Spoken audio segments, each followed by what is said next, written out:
네, 안녕하세요. 2025년 상반기 원효학당 두 번째 강의를 시작하도록 하겠습니다. 날씨가 갑자기 많이 더워지고 습해졌는데요. 참석해 주셔서 감사드리고요. 이번 원효학당은 두 번째입니다. 그래서 지난번 양영진 교수님 물리학과 불교에 이어서 이번에는 동아시아 불교의 탄생이라는 주제로 네 번의 강의를 마련을 했습니다. 이 강의의 의의에 대해서 원장님 모시고 말씀 들어보도록 하겠습니다. 예, 안녕하십니까. 예, 저희가 저희 연구원하고 인연이 있으신 분들이 인도 불교라든지 인도 사상을 하시는 분들이 많으셔서 그동안 저희가 인도 관련 강의를 주로 해왔습니다.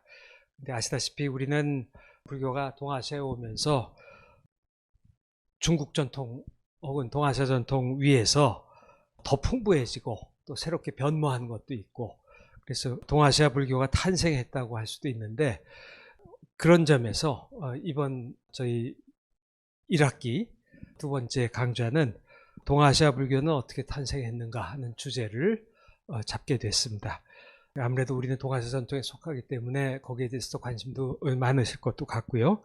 그래서 저희가 몇 분 중요한 결정적인 순간에 중요한 역할을 하신 주로 스님들이죠. 스님들을 꼽아봤습니다. 그래서 오늘 첫 번째 순서로 구마라집에 대해서 하게 됐고요. 그래서 이따 다시 소개해 주시겠습니다만은, 우리 이상엽 교수님은 서울대학교 철학과에 부임하신 지가 한 3년쯤 되셨는데요. 미국에서 4, 5세기, 중국 4, 5세기와 그와 관련된 인도 불교에 대해서 연구를 하고 돌아오셔서 구마라집에 가서 우리 국내에서 누구보다도 강의를 잘해 주실 그런 분입니다. 그래서 구마라집에 이어서 저희가 보리류지를 다음 주에 하고, 그 다음에는 조금 순서상으로는 좀 마지막에 가도 좋았을 텐데 원효 스님, 그 다음에 마지막에 승랑 스님의 순서로 전개가 되고요. 여기 또 중요한 분들이 가령 천태대사 지의, 길장, 진제, 또 보리달마, 그런 스님들이 있을 것 같은데, 저희가 요 다음 순서로 이어서 그 스님들 다루는 강의들까지 마련을 해서 강의를 이어가도록 하겠습니다. 그래서 오늘 첫 번째 강의로 우리 이상학 교수님이 강의를 바쁘신데도 이렇게 오셔서 강의를 맡아주신 데 대해서 감사 말씀을 드리고요. 우리 김석철 교수님께서 더 자세히 소개를 해주시겠습니다. 감사합니다.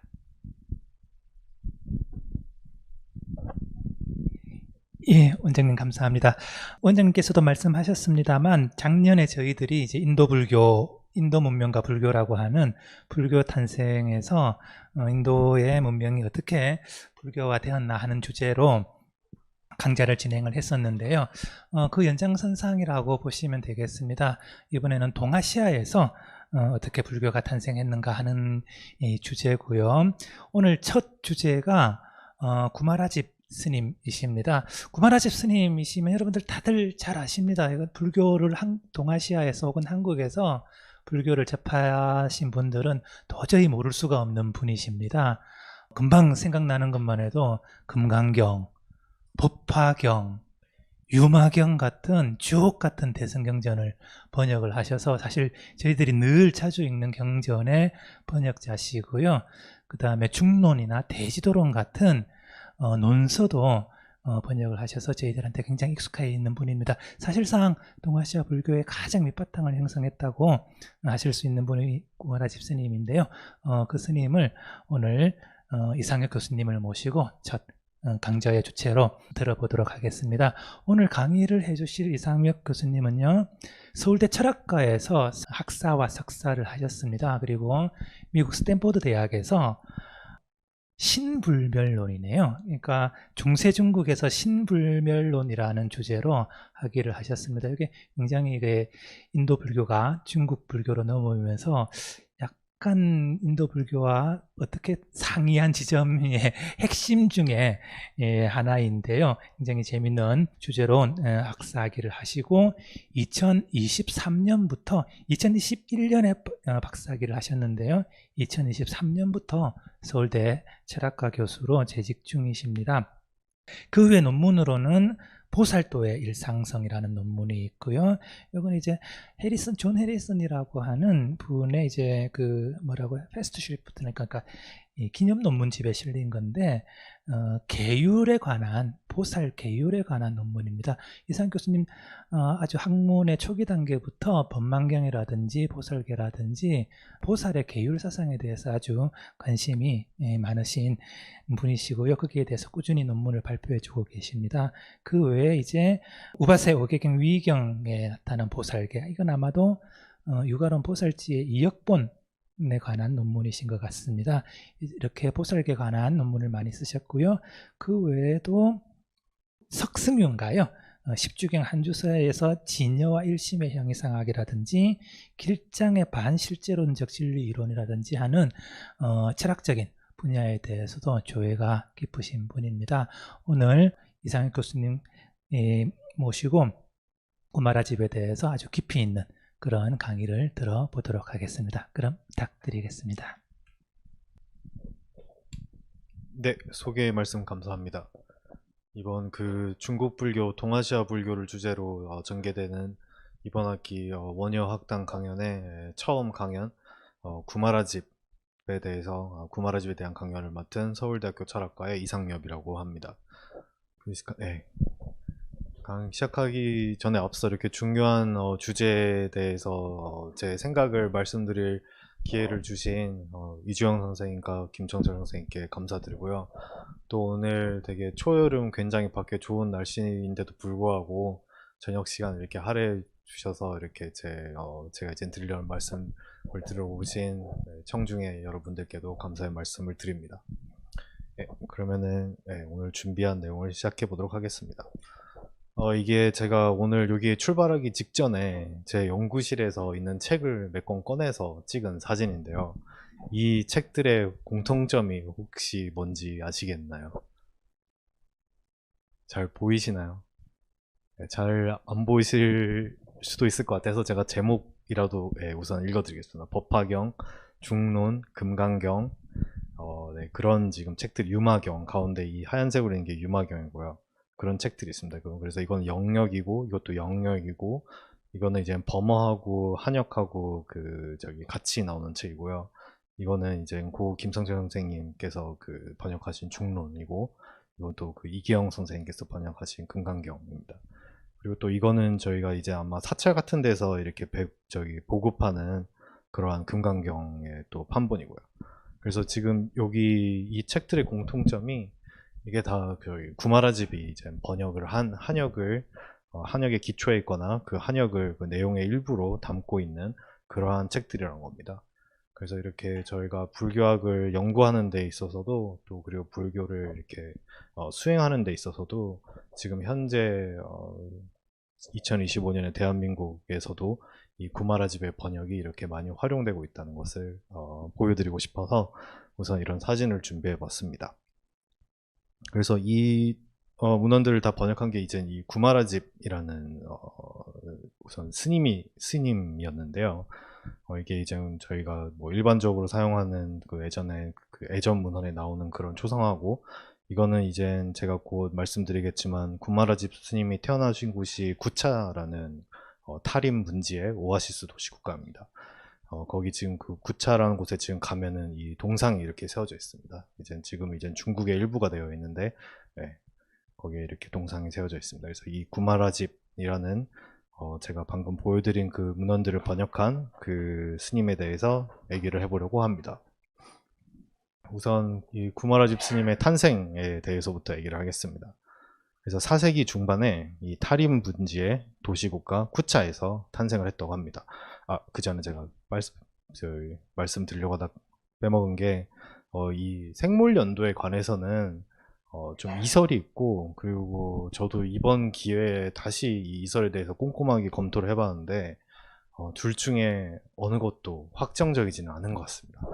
그래서 예, 그냥 참고만 하시라고 이 두 가지 그 이론을 우선 그냥 이론에 따라서 생물 연도를 적어놨고요. 그 앞으로의 서술에서는 그냥 이런 식으로 4세기 중반에 태어났다 이 정도로 말씀드리겠습니다. 4세기 중반에 탈임분재 도시국가 구차에서 탄생을 했습니다.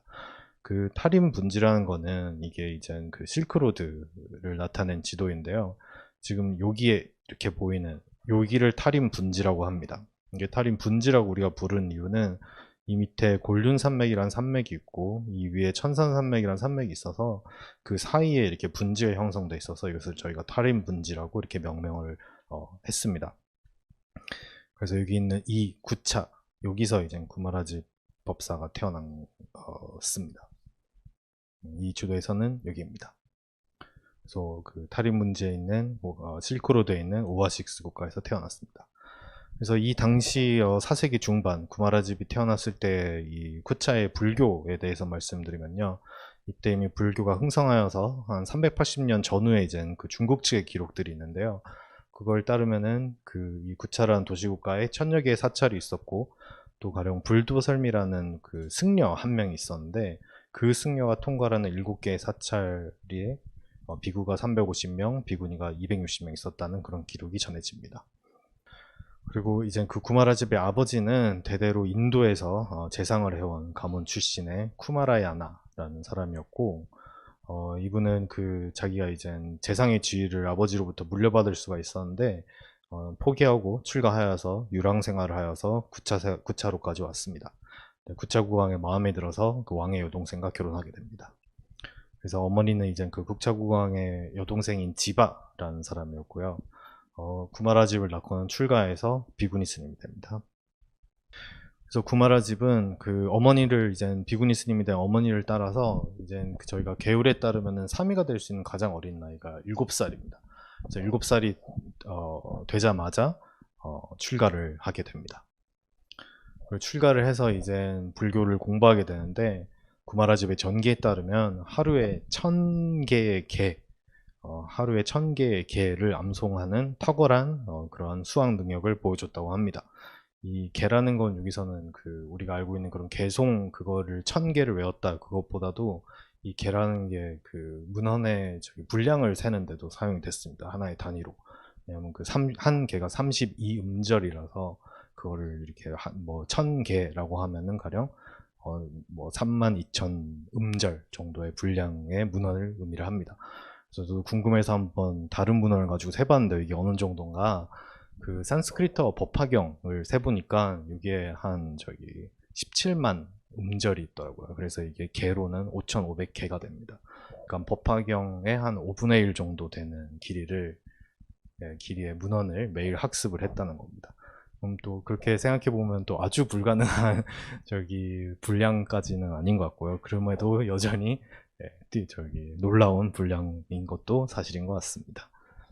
그래서 구마라집의 어머니는 그 자신이 이제 국왕의 여동생이니까 그걸로 사람들이 자꾸 그 보시를 하는 것에 그게 이제 그렇게 좋지 않아서 이제 수행에 방해도 되고 그 동료 비구니 스님들한테도 방해가 되고 그러니까 그 구마라집을 데리고 구마라집이 9세 때의 일입니다. 그 북인도의 개빈으로 이동합니다. 이 개빈이라는 곳은 여기 지금 표시되어 있는 여기 탁실라라는 지금 현재 도시가 있는 대충 뭐 카슈미르나 간다라 지역이라고 불리는 거기를 말합니다. 그래서 이 당시 개빈 지역은 설일제 유부의 교학이 흥성하고 있었습니다. 그래서 구마라집도 개빈 왕의 사촌 동생이자 이 설일제 유부의 굉장히 유명한 논사인 반두다타의 제자가 되어서 또 400만 음정 분량의 각종 어함경을 이 밑에서 학습을 했다고 합니다. 이렇게 해서 개빈에서 몇 년간 공부를 하다가 12세가 되었을 때 어머니와 함께 귀국길에 오릅니다. 그래서 구마라집은 근데 이제 귀국길에 소륵이라는 카슈가르라고 하는 곳이 있는데요. 거기에 들르게 됩니다. 그게 어디냐면은 지금 지도상으로 이곳입니다. 여기서 들르게 되는데 여기서도 처음에는 그 자기가 공부하던 설일체 유부 교학에 매진하여서 소르광의 요청으로 설일체 유부의 교학에 대한 법문을 열기도 하고 합니다. 그러다 이 수르야 소마라는 어떤 왕자 출신의 기록에 따라서는 이 사람도 쿠차국의 왕자라는 기록도 있더라고요. 어쨌든 그런 서역 국가 왕자 출신의 대승불교 학승을 이제 만나서 안근, 그러니까 시각기관의 비실제성에 대한 가르침을 듣고 대승으로 전향을 하게 됩니다. 그러니까 아직 어렸을 때, 아주 그 소년일 때 대승으로 전향을 하게 된 거죠. 그래서 이 시각기관의 안근의 비실제성에 대한 논변을 또 지금 여기서 잠깐 소개를 해드리려고 합니다. 제가 기본적으로 하는 게 불교 철학이기 때문에 또 이런 디테일이 이제 전기에 나오니까 바로 얘기를 좀 더 하고 싶어지더라고요. 그래서 좀 이게 어떤 논변인지 소개를 드리면은 이제 이게 그 중론에 우선 소개가 되어 있는 논변이고, 그 다음에 이제 그 구마라집이 논변을 듣고 대승으로 전향했다는 얘기는 출상장기집이나 고승전에 구마라집 전개도 나오고, 또 길장이 쓴 백론에 대한 주석서의 서문에도 나옵니다. 그래서 거기를 참고해서 이제 이게 이 구마라집을 대승으로 귀하게 한 논변이 어떤 것이었는지를 좀 말씀드리겠습니다. 그래서 여기 계시는 분들이 이제 다 잘 아시다시피 설일치 유보와 같은 아비달마 학파에 따르면은 오직 자성을 가지고 있는 것만이 실제하죠. 그래서 자성이란 다른 존재에 의존하지 않고 한 존재가 본래적으로 가지고 있는 속성을 말합니다. 그래서 그리고 이런 자성을 가진 그런 존재를 다르마라고 합니다. 법이라고 한역을 하는 그 다르마라고 합니다.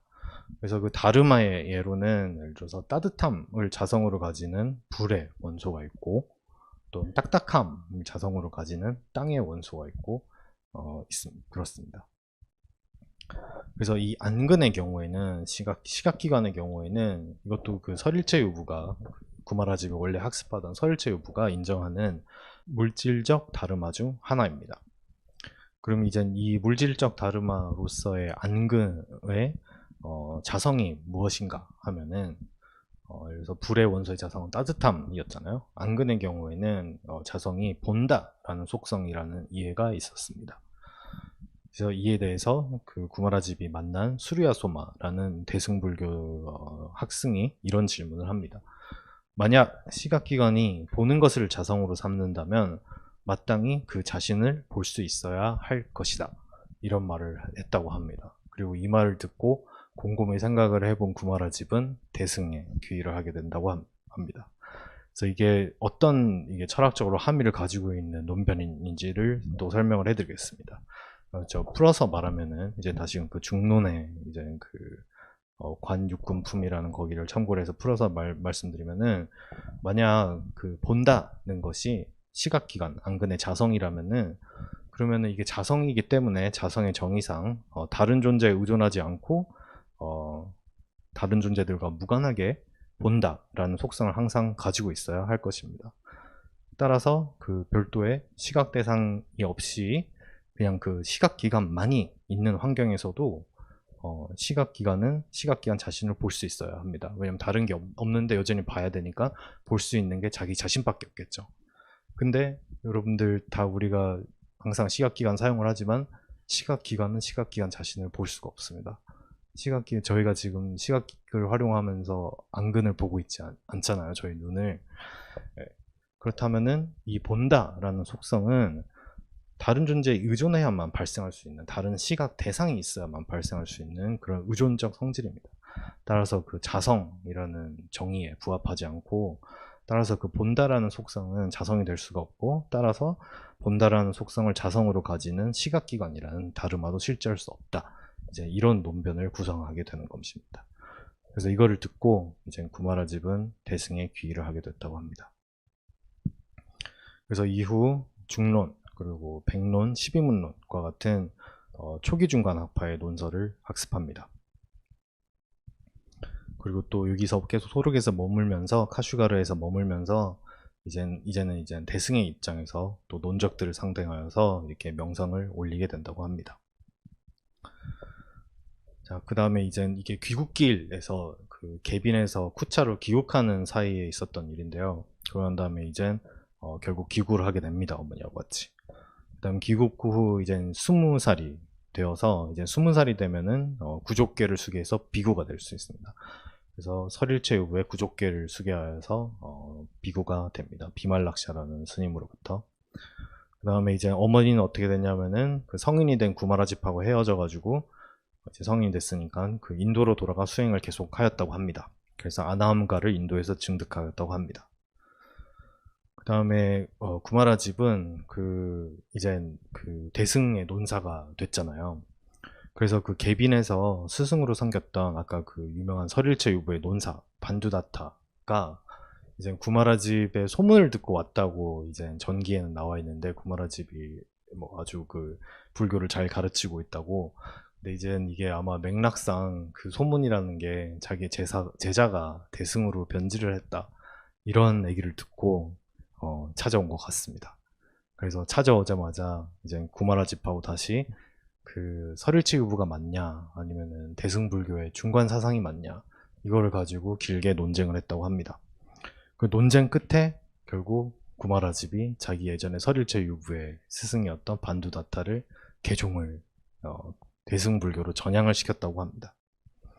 그래서 이때 반두다타가 한 유명한 표현이 있습니다. 유명한 말이 있습니다. 뭐라고 얘기를 했냐면은, 스님께서는 이제 구마라집을 지칭하는 말입니다. 스님께서는 나의 대승의 스승이고 나는 스님의 소승의 스승이다 라는 말을 했다고 합니다.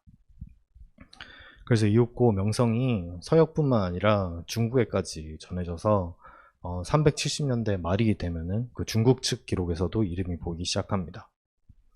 그래서 이게 지금 그때 당시에 남겨있는 중국 측 기록인데요. 그래서 쿠차의 신사라는 절에는 90명의 9명 스님이 있는데, 젊은 사문인 구마라가 있어서 재능이 뛰어나고 또 대승의 학문을 밝혀서 불도설미의 스승이기도 하며 제자이기도 하였다.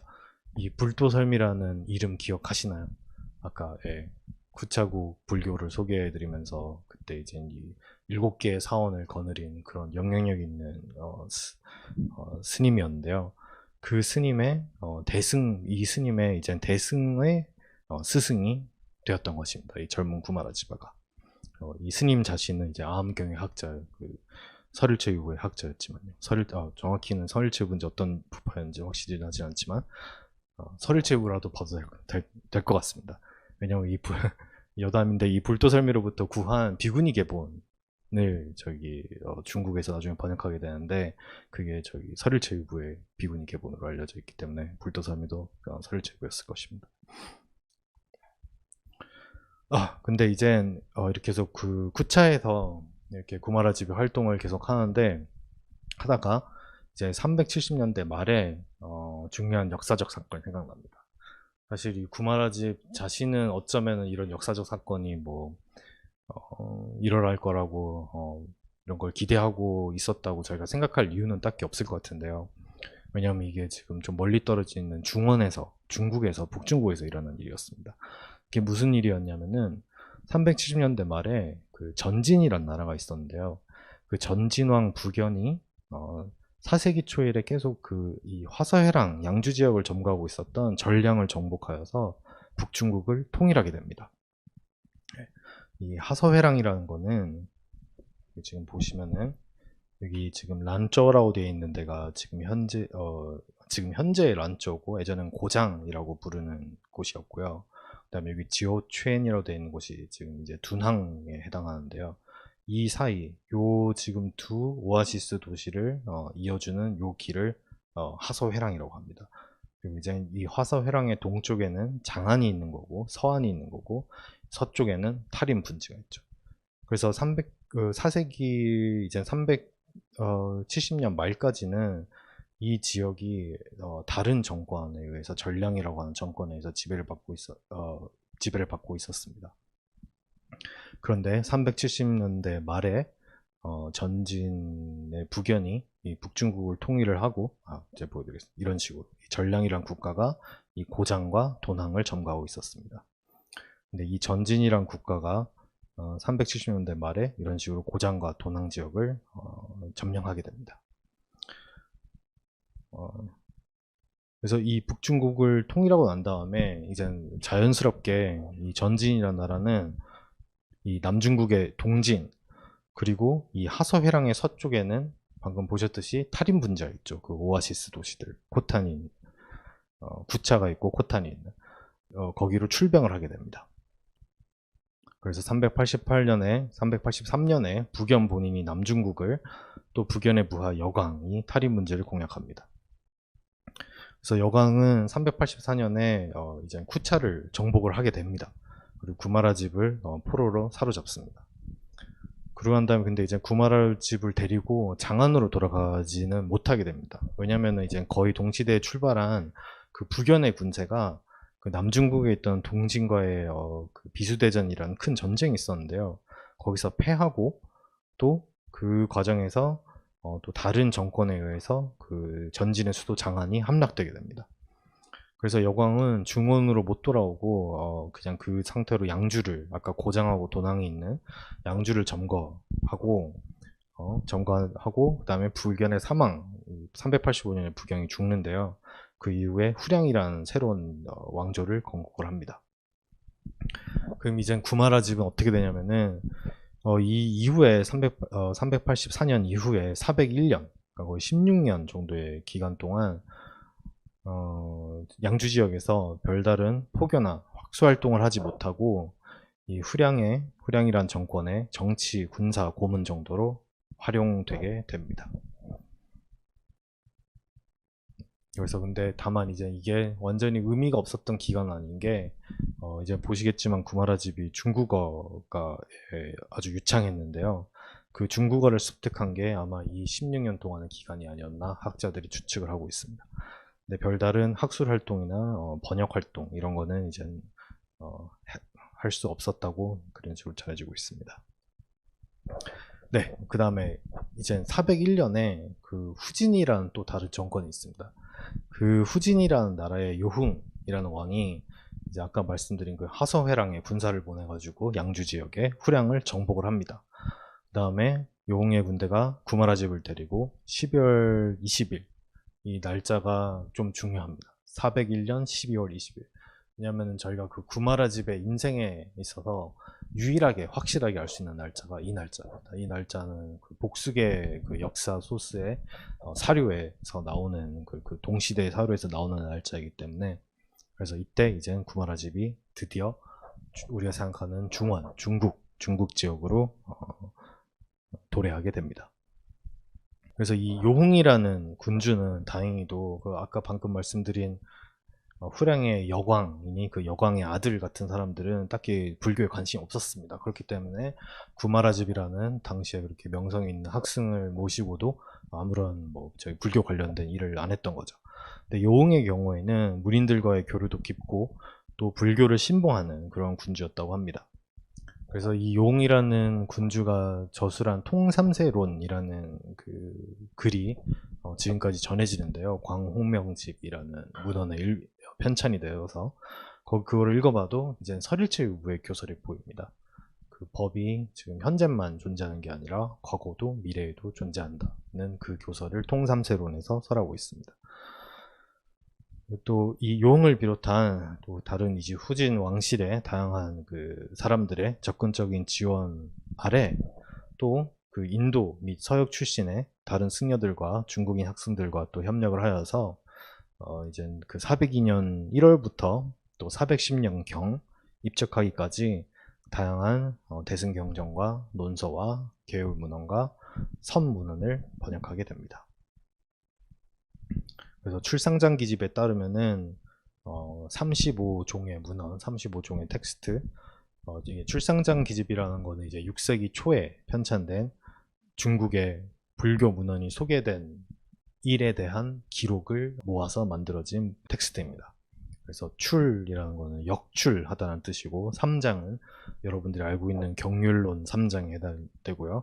기는 기록, 집은 모음입니다. 그래서 그런 경률론 3장이 역출된 것에 관한 기록의 모음이라는 이 문헌에 따르면은 총 35부의 문헌과 그리고 그 이제 한 부의 문헌이 보통 몇 권으로 이루어져 있기 때문에 도합 294권을 번역하였다고 합니다. 이제 이 목록에 있는 모든 문헌이 구마라집이 번역한 거라고는 이제는 생각을 안 하고 있는데요. 왜냐면 학자들이 그 사이에서 이제 저희가 위의경이라고 하는 것들이 뭐 조금 발견돼서. 근데 그래도 거의 그 후에 그런 수정을 거친 후에도 거의 차이가 없는 분량입니다. 구마라집 스님은 단지 번역만 하신 게 아니라, 이 번역을 하실 때 단지 그건 기계적인 번역을 하신 게 아니라, 어떤 경우에는 3,000명, 뭐 2,000명, 3,000명 이렇게 많은 청중을 데리고 함께 같이 강설을 하고 토론을 하고 하면서 번역을 했다고 합니다. 그래서 이 번역을 하는 것 자체가 하나의 강연 활동이었습니다. 그리고 또 중국인, 다른 지역에 있는 중국인 학생들과 편지로, 학생들 그리고 중국인 불교 지식인들과 편지로 교류하여서 자신이 이제 서역에서 배워온 그런 대승불교 교학을 중국에 전파하였습니다. 그래서 이 구마라집 스님의 대표적인 번역물을 대충 보면요, 아까 말씀드렸듯이 35종 있지만 그 중에서 여러분들이 아실 만하고 또 대표적이라고 생각되는 것을 몇 개 꼽았습니다. 우선 우리가 알고 있는 그 반야계 경전들을 지금 여기 보시는 것 같은 이것들을 번역을 했습니다. 그래서 유마경, 금강반야경, 또 태품반야경, 소품반야경. 그리고 이것들이 지금도 이 뒤로도 이 네 종류 반야경은 그 뒤에 이제 현장 3장 스님이 나중에 이제 당나라 때 전부 다 새로운 번역을 내게 되는데요. 근데 그 후에도 이 동아시아 불교에서 뭐 중국뿐만 아니라 한국, 일본에서도 일반 신도들이 항상 가장 애용하고 또 학생들도 가장 많이 주석을 달고 했던 거는 이 구마라집이 이 5세기 초에 번역한 이 버전들입니다. 유마경, 금강반야경, 태품반야경, 소품반야경. 그리고 또 이렇게 반야계 대승경전뿐만 아니라 아미타경도 번역을 하셨고요. 아미타 신앙이 담겨있는 아미타경. 그 다음에 또 아주 동아시아 불교에 있어서 나중에 천태종의 성립을 가능하게 하고, 또 일본의 텐다이종의 성립을 가능하게 한 그런 묘법연화경. 또 이 전에 번역이 있긴 있었는데 제가 그 전에 번역은 지금 곧 그 관련된 문헌을 소개해드리겠지만 굉장히 문제가 많아서, 그래서 결국 나중에 계속 많이 쓰이게 되는 거는 역시 구마라집 스님이 번역한 묘법연화경입니다. 그 다음에 십주경. 이 십주경이라는 거는 나중에 화엄경의 일부가 되는 다샤부니카라고 하는 그런 십지경이라는 이름으로 나중에 불리는 그 경전입니다. 그래서 그것도 이거는 뭐 초기 유식 사상하고 관련이 있다는 이해도 있고요. 왜냐하면 여기 현전지의 그 유식과 관련된 교리가 나오기 때문에 십주경의 챕터 중에 하나에 그래서 이런 것도 다양한 대승불교 문헌을 번역했습니다. 네, 다만 이 구마라집 스님 본인의 약간 학문적인 성향은 역시 설일체 유부하고 이제 대승의 초기 중간 학파에 가까웠는지, 이 십주경의 경우에는 이 문헌을 이렇게 본인이 얻어온 게 아니고, 그 다음에 이제 저희가 이제 번역을 했을 뿐인데, 그 번역을 할 때도 이 십주경 번역이 어려워서 굉장히 고생을 하다가, 자기가 예전에 그 소르게 있을 때 자기가 대승의 스승 중 한 명이었던 붓다야사스라는 불타야사라는 스님이 있는데, 그 스님이 마침 장안에 와서 그래서 결국 번역을 무사히 마칠 수 있었다고 합니다. 자기 혼자서는 번역할 때 굉장히 고생을 하다가. 그래서 구마라집 자신은 아마도 그 반야계 경전과 그 반야계 경전의 공교리에 대한 철학적인 해석인 중간 사상에 더 관심이 많았던 것 같습니다.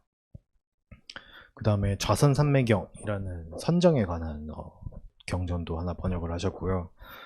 이거는 특이하게 구마라집이 처음 왔을 때 그 401년 12월에 그때 오자마자 이제 그 장안에 있던 스님들이 번역을 부탁했던 경전이 이거라고 합니다. 그래서 이거는 401년 12월에 시작을 해서 20며칠 시작을 해서 그 다음에 1월 뭐 5일 정도에 번역을 마쳤다고 합니다. 그 당시에 중국 불교도들이 굉장히 그 명상을 어떻게 하냐 이거에 대한 굉장히 큰 수요가 있었던 것입니다.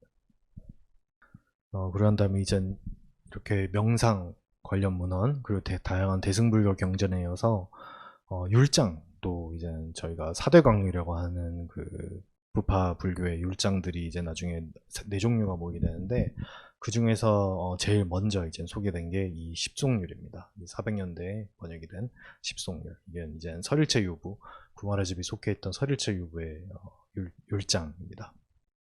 근데 이제 이것도 구마라집의 경우에 이 율장을 그 기억력이 굉장히 좋았다고 하는데 이 율장을 다 외우고 있지는 못했습니다. 그래가지고 그 이 다른 스님들 율장을 외우고 있는 암송할 수 있는 스님들이 왔을 때마다 조금씩 받아 적어가지고서는 번역을 해가지고 결국 한 10년에 걸쳐가지고 번역을 해서 완성하게 됩니다. 그 다음에 이젠 그 초기 중간 학파의 다양한 논서들을 번역을 했습니다. 중론. 이 중론이라는 거는 그 중론 저희가 뭐 한자어로 중론송이라고 부르는 물야마다마카 까리까의 그 청목이라는 그 핑갈라라고 저희가 범어로 재구성을 하는 그런 스님이 쓴 주석서를 같이 번역을 한 겁니다. 그래서 제목이 그 논서가 또 하나 번역이 되어 있기 때문에 중론이라고 는 제목을 가지고 있습니다. 그 다음에 백론. 이 백론은 그 나가르주나의 제자 아리아데바가 이제 중론경 같은 경우에는 보통 아비달마 철학을 비판하기 위해서 쓴 거라고 그러고 백론의 경우에는 그 용수 나가르주나의 중론을 쓴 용수의 제자 아리아데바가 그 다른 인도 철학의 학파들을 비판하기 위해서 쓴 책이라고 합니다. 그래서 그것도 번역을 했고요. 그 다음에 12문론과 대지도론의 경우에는 이게 지금 인도에 이런 문헌이 있다는 것이 입증이 안 돼서 이게 정말로 이게 둘 다 나가르주나가 저술한 거라고 우선 기록상으로는 그 전해지는데 이게 정말로 나가르주나 저술한 거인지에 대해서는 지금 논쟁의 여지가 있습니다. 특히 대지도론 같은 경우에는 이젠 구마라집이 자기 자신이 이젠 이거를 번역을 하면서 주석적으로 이렇게 다뤘던 해석 같은 게 또 같이 들어있고 그래서 이게 어디까지를 뭐 인도나 서역으로 소급할 수 있는 내용인지 그런 거를 지금 저희가 정확히 모르고 아마 어쨌든 그 인도나 서역에 존재했던 그리고 이 대지도론이라는 거는 제가 말씀 못 드렸는데 죄송합니다. 이 대푼반야경의 주석서입니다. 그래서 인도나 서역에 존재했던 대푸반야경의 그런 주석 전통을 계승을 해서 구마라집이 장안해서 작성을 한 게 아닌가 이런 식으로 추측하는 경우도 있습니다. 네, 그리고 십주비바사론이라고 하는 이 십주경의 주석서도 번역을 했습니다. 그리고 성실론이라고 하는 이거는 그 저희가 생각하기에 그 초기 중간 학파가 성립하고 난 다음에 나가르주나에 그 공교리가 철학적으로 주목을 받게 되면서 그 공 사상에 대한 어떤 전통 아비달마적인 반응, 대응을 담고 있는 거라고 제가 생각을 하는데 이 성실론이란 저술도 같이 번역을 했습니다. 그래서 우선 이렇게 정말 다양한 성실론의 경우를 이제 저희 그냥 아비달마 문헌이라고 생각을 한다면은 아비달마 문헌 그리고 또 반야계 대승경전 그리고 반야계가 아닌 다양한 대승경전 선정에 관한 경전 율장 그리고 그 초기 중간 학파의 논서들 이렇게 번역을 해서 정말 다양한 문헌을 번역했다는 거를 다양하고 또 중요한 문헌을 번역했다는 거를 알 수가 있습니다. 그리고 또 이 구마라집 스님의 그 번역이 또 그 큰 영향을 미치게 된 또 하나의 이유는 정말 말 그대로 번역한 양이 압도적이었기 때문인 것도 있습니다. 그 후대의 다른 번역가에 비교를 해보더라도 그래서 이게 지금 아까 말씀드린 그 6세기 초에 편찬된 출상장 기집이라는 불교 문헌의 번역에 관한 기록의 모음집에 나오는 그 문헌들을 이제 조사를 한 그 결과를 그래프로 표시를 한 건데요. 이게 뭘 나타내고 있냐면은 10년마다 150년대, 160년대, 170년대 이런 식으로 10년대마다 번역된 경전이 몇 권 있는지를 조사를 해서 그린 그래프입니다. 그래서 이제 이 그래프 상에 있는 이 각각의 이런 피크들이 이제 저희가 알고 있는 그런 유명한 번역가들의 활동을 이제 의미하게 됩니다. 표상하고 있습니다. 그래서 맨 앞에 150년대가 이제 안세고고, 170년대, 180년대가 지루가참, 그 뒤에 이제 저 3세기 초가 지겸, 그다음에 3세기 말, 4세기 초가 축법토. 그러한 다음에 이제 한동안 번역이 없다가 380년대에 그 승가제바, 승가발등 이런 스님들이 서역으로 개빈과 서역으로부터 와서 또 번역이 재개되고 하는데, 이제 가장 갑자기 이제 번역량이 늘어난 게 보시다시피 구마라집이 활동한 400년대입니다. 그리고 지금 여기 334권 있다고 하는데, 아까 말씀드렸듯이 이 중에 거의 300권 가량이 이제 구마라집이 번역하는 겁니다. 그래서 이 구마라집의 번역한 양이, 구마라집의 번역팀이 번역한 양이 얼마나 많은지를 쉽게 이해할 수 있는 방법 중에 하나가 뭐가 있냐면, 단지 그 권수를 보는 게 아니라 이 권들이 담고 있었던 그 자수를 저희가 추정할 수 있는 방법이 있습니다. 지금 남아있는 이제 문헌들을 기준으로 한 권에 몇 자가 들어가 있는지를 보고, 또 하나는 이분들이 번역했다고 하는 경전에 단권, 그러니까 한 권만 있는 제1권만 있는 경전의 퍼센티지를 계산을 해가지고, 그래서 또 왜냐면은 한 권만 있는 경전의 경우에는 그 분량이 짧거든요. 그래서 그리고 또 짧으면 얼마만큼 짧은가를 또 지금 남아있는 거를 사용을 해가지고서는 계산을 해보면은, 그러면은 이 각 번역가의 코퍼스마다, 코퍼스라고 하는 건 이제 이 번역가가 산출한 문헌들의 모음집인데요. 그것마다 이젠 이 사람이 번역한 거에 한 권은 대충 얼마, 한 권짜리는 대충 몇 자이고, 복수권짜리는 한 권에 대충 몇 자가 들어있다, 이런 걸 알 수가 있습니다. 그러한 다음에 다시금 그 한 권의 퍼센티지가 얼마나 되는지에 기반을 해가지고 이분들이 번역한 양이 대충 이런 식으로 되겠다, 이런 추론이 가능합니다. 그 추론한 결과가 그래서 이 구마라집이 활동한 이 400년대에 320만 자가 역출된 거라고 저희가 할 수 있는데요, 추론을.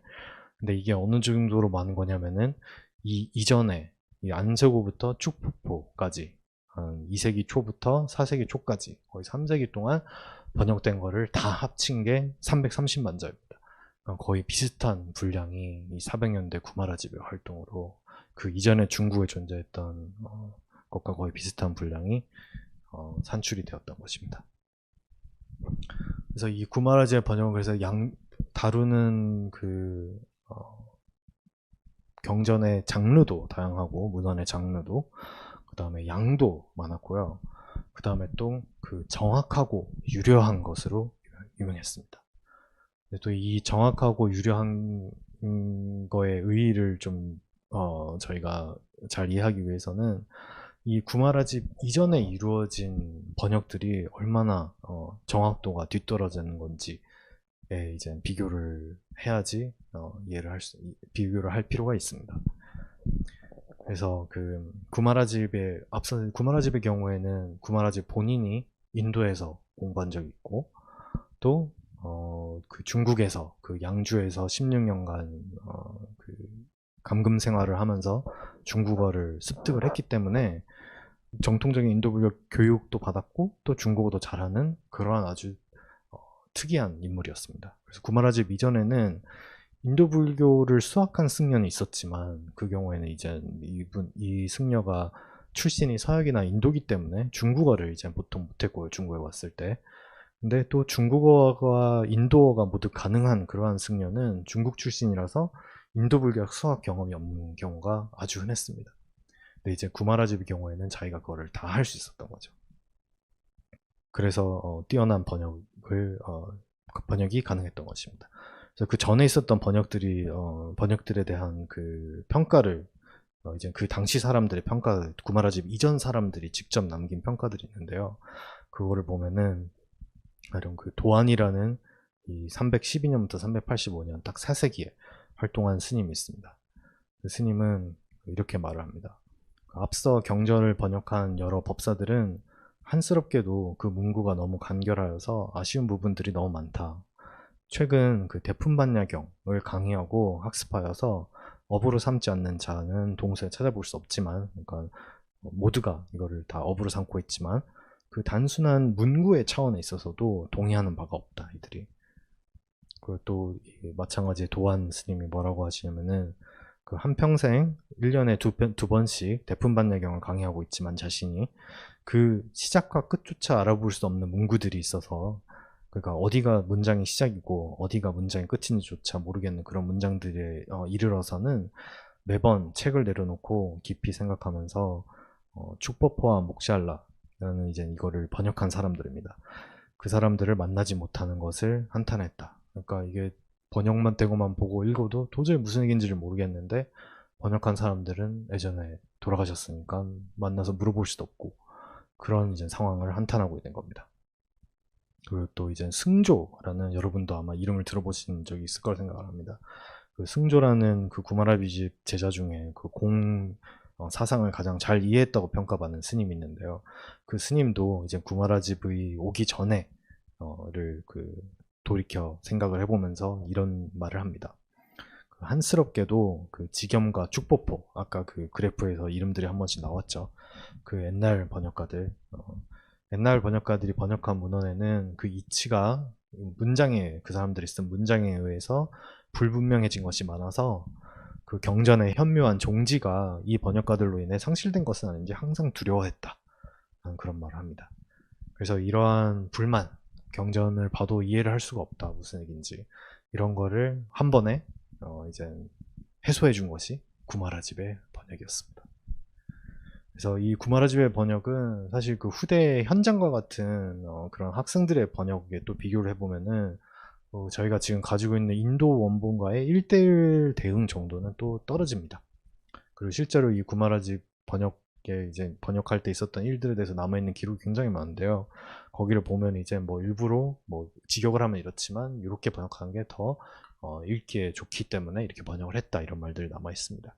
그래서 어느 정도 자유로운 그런 번역을 했는데 그래도 이 구마라집이라는 스님 자신이 이런 대승 경전에 대해서 워낙 그 내용과 의미에 대해서 완전한 장악을 하고 있었기 때문에 그렇기 때문에 여전히 의미는 어쨌든 정확 전달이 되고 1:1 대응은 좀 덜 되더라도 또 유려해서 읽기 쉽고 그런 번역을 만들어낼 수 있었던 것 같습니다. 그래서 이 구마라집 이전의 번역이 사실 이건 지금 뭔가 초점이 약간 구마라집 스님 번역이 얼마나 읽기 좋은가 이런 거를 보여주는 문단도 찾으려면은 뭐 너무 찾기가 쉬운데요. 왜냐면은 워낙 많기 때문에. 근데 그런 건 또 이게 저희가 지금 제가 여러분들이 다 한문을 잘 읽는다는 그 전제를 그 가정을 할 수가 없으니까 그런 건 좀 가져오기가 그래가지고 아쉽게도 구마라집이 너무 잘 번역한 문단이 아니라 그 전에는 정말 엉터리로 번역했지만 구마라집이 정확하게 번역한 그런 문단을 하나 가지고 왔습니다. 그래서 그럼 이걸 보는 것을 통해서 구마라집의 번역이 이 당시 사람들한테 얼마나 그런 가뭄의 단비와 같은 존재였는지를 알 수 있을 거라고 생각을 합니다. 그래서 여기 왼쪽에 있는 게 이제 그 유마경에 이게 관중생품, 관인몰품, 그 여신이 나오는 데바다가 나오는 그 품인데요. 거기에 이제 초두에 이런 말이 나옵니다. 그리고 지금 왼쪽에 지겸 축포포 번역부터 읽겠습니다. 이에 문수사리가 유마일에게 물어 말하였다. 보살은 어떻게 중생을 관찰해야 합니까? 그리고 유마일이 이제 대답을 한 거죠. 지혜로운 사람이 물속의 달을 보는 것 이와 같이 보살은 중생을 관찰합니다. 하고서는 이제 이 뒤로 이런 비유가 몇 개가 쭉 이어집니다. 근데 그 비유 중에 이제 지겸 축포포 이게 옛날에 구마라집 이전에 고역을 보면 이런 비유가 나옵니다. 지수, 화풍, 허공을 보는 것과 같이 관찰을 합니다. 다음 또 뭇 감각기관을 보는 것과 같이 관찰을 합니다. 여러분들 이걸 보면 이게 무슨 얘기인지 아시겠나요? 무슨 얘기를 이게 어떻게 비유가 되는지 이것처럼 관찰을 해야 된다 그러는데 이게 어떻게 비유로 성립하는 건지 도무지 이해가 안 갔을 것 같습니다. 옛날에도. 근데 이거를 이렇게 범어 대응 구절을 보면은 여기서 하는 말이 뭐냐면은 이제 구마라집 번역의 경우에는 잘 번역이 되어 있는데요.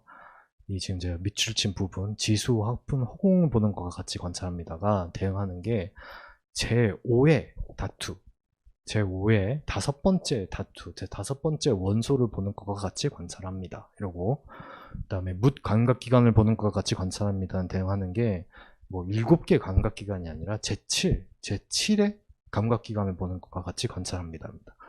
그럼 여러분, 불교에서 말하는 감각기관은 몇 개가 있나요? 감각기관. 네. 6개 있습니다. 네. 아니, 비설, 신, 의 해가지고 6개 있습니다. 그래서 이제 7번째 감각기관이라는 거는 그 실체가 없는 것을 이제 비유하기 위해서 경전에서 사용하는 말인 겁니다. 그 다음에 또 여러분들 사대라는 말 아시죠? 사대 원소, 지수화풍. 그래서 이 5번째 원소라는 말도 실제하지 않는 것을 비유를 해서 하는 겁니다. 그래서 이 물속의 달 이런 것과 마찬가지로 뭔가 실제하지 않는 거를 쭉 열거를 하면서 물속의 달, 제5의 원소, 제7의 감각기관 이렇게 말을 하는 건데, 그 전에 고역 그 지겸 축포포가 번역한 것은 그걸 이해를 못해서, 왜냐면 인도불교 교리를 모르는, 인도불교 기본적인 교리에 대한 지식이 없으니까. 그래서 제7의 감각기관이라는 말을 보고도 그냥 감각기관 뭐 7개가 있나 보지 하고서는 여러 감각기관이라고 해두고, 또 제5의 원소라는 말을 보고도 사실 불교 세계관에 따르면 원소는 지수화풍 4개인데 만약 허공이라는 5번째 원소가 있나 보지 해서 공까지 써놓고 이렇게 번역을 했던 것입니다. 그래서 이런 문제가 구마라집 스님의 번역으로 해결되게 됩니다. 그다음 또 이렇게 이 번역 외에도 이제 구마라집 스님은 그 자신이 뛰어난 학승이었기 때문에 저희가 이걸 좀 이렇게 추적하는 게 아주 쉽지는 않지만 이런 방식으로 이제 구마라집의 독특한 교설 같은 거를 제가 찾아낼 수 있습니다. 그 방법 중에 하나가 뭐가 있냐면은 제자분들이 많았죠. 구마라집은 이제 제자분들이 많았습니다. 아까 말씀드린 승조를 포함해서 아주 수많은 제자들이 있었는데 그 제자들이 쓴 글이 이제 남아 있고요. 근데 그 제자들 분들의 글을 다 비교를 해가지고 그 중에 공통된 게 있으면은 이거는 아마 이 제자들이 자기 자신이 생각해낸 게 아니라 구마라집 스님이 가르쳤던 거를 이분들이 다 받아가지고 활용하고 있는 것이다. 이런 추론이 가능할 것 같습니다. 그리고 난 다음에 구마라집 스님 자신이 어쨌든 그 번역에 관여를 했던, 또 아까 말씀드렸듯이 그 대지도론이라는 논서는 번역만 했을 뿐만이 아니라 그 구마라집 자신의 이런 해석이 안에 내용이 조금씩 들어가 있거든요. 그래서 그걸 어떻게 하냐면 가령 뭐 중국에서는 뭐라고 한다 이런 말들이 들어가 있습니다. 그러니까 정말 번역이면은 나올 수 없는 그런 표현들이. 그래서 그 대지도론과 같은 경우에 구마라집 자신의 생각이 들어가 있는 걸 우리가 확실히 알 수 있기 때문에, 그래서 제자분들의 글에서 빈출을 하고, 그리고 또 대지도론에도 나오고 그런 교설이 있으면은 그거는 아마 구마라집 자신의 교설이 아닐까 이런 추론이 가능합니다. 그래서 그런 추론을 통해서 저희가 이제 찾아낼 수 있는 것 중에 하나가 이겁니다. 이 대칭적 이제설이라고 하는 거죠. 그래서 대칭적 이제설이 어떤 거를 이제 말씀드리려고 하는 거냐면은, 이제 그 구마라집의 제자인 승조, 다명, 승애 이런 사람들의 글을 보면은 되게 특징적인 사고방식이 하나가 있는데, 그게 뭐냐면 이제 여러분 다 이제는 어떤 건지 아시잖아요. 이제라는 거는 궁극적인 진리인 제일의제 내지는 진제, 또 세속적인 진리인 속제라는 걸 이제 저희가 이제라고 하는데, 또 이거 이제 자체는 초기 불교 때부터 불교 철학을 하기 위해서 사용되어 온 개념이고, 뭐 아비달마에서도 마찬가지고 또 초기 중간 학파에서도 마찬가지고.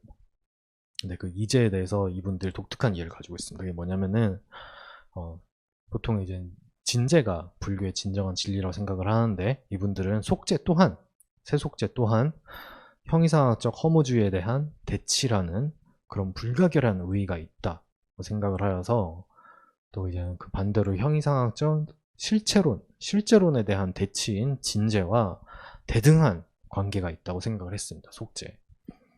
그래서 그런 걸 이제 보여주는 구절들을 짧게 인용을 하면요. 승조 스님 같은 경우에 진제는 유가 아님을 밝히고 비유를 밝히고, 속제는 무가 아님 비무를 밝힌다. 진제는, 그리고 또 다명이라는 또 구마라집 제자는 진제음으로 유가 없고 속제음으로 무가 없다 이런 말을 합니다.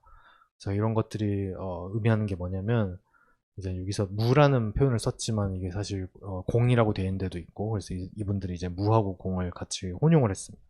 대승불전에서 주장하는 공 역시 진제, 제일의제인 공, 모든 게 공하다는 그 진리 역시 하나의 대치방편에 불과한 것이고, 그 모든 것이 공하다는 그 입장 또한 실제에 대한 최종적인 이론이 아니라는 그러한 생각을 반영하고 있는 이론 중에 하나입니다. 이 대칭적 이제설이. 그리고 또 이렇게 서로 대등한 진제와 속제를 방편으로 하여서 이렇게 서로 진제를 사용해서 뭐가 있다는 생각을 없애고, 속제를 사용해가지고 뭐가 아무것도 없다는 생각을 없애고, 이런 식으로 해서 비유 비무의 중도에 도달할 수 있다 생각을 했습니다. 그래서 방금 말씀드렸듯이 이제설 자체는 인도에도 있었고, 또 그 유무양극단의 부정을 통해서 중도에 도달한다는 그런 이해도 인도에 당연히 있었습니다. 예, 뭐 경전 대승 반야의 경전도 나오고 중론에도 나오고.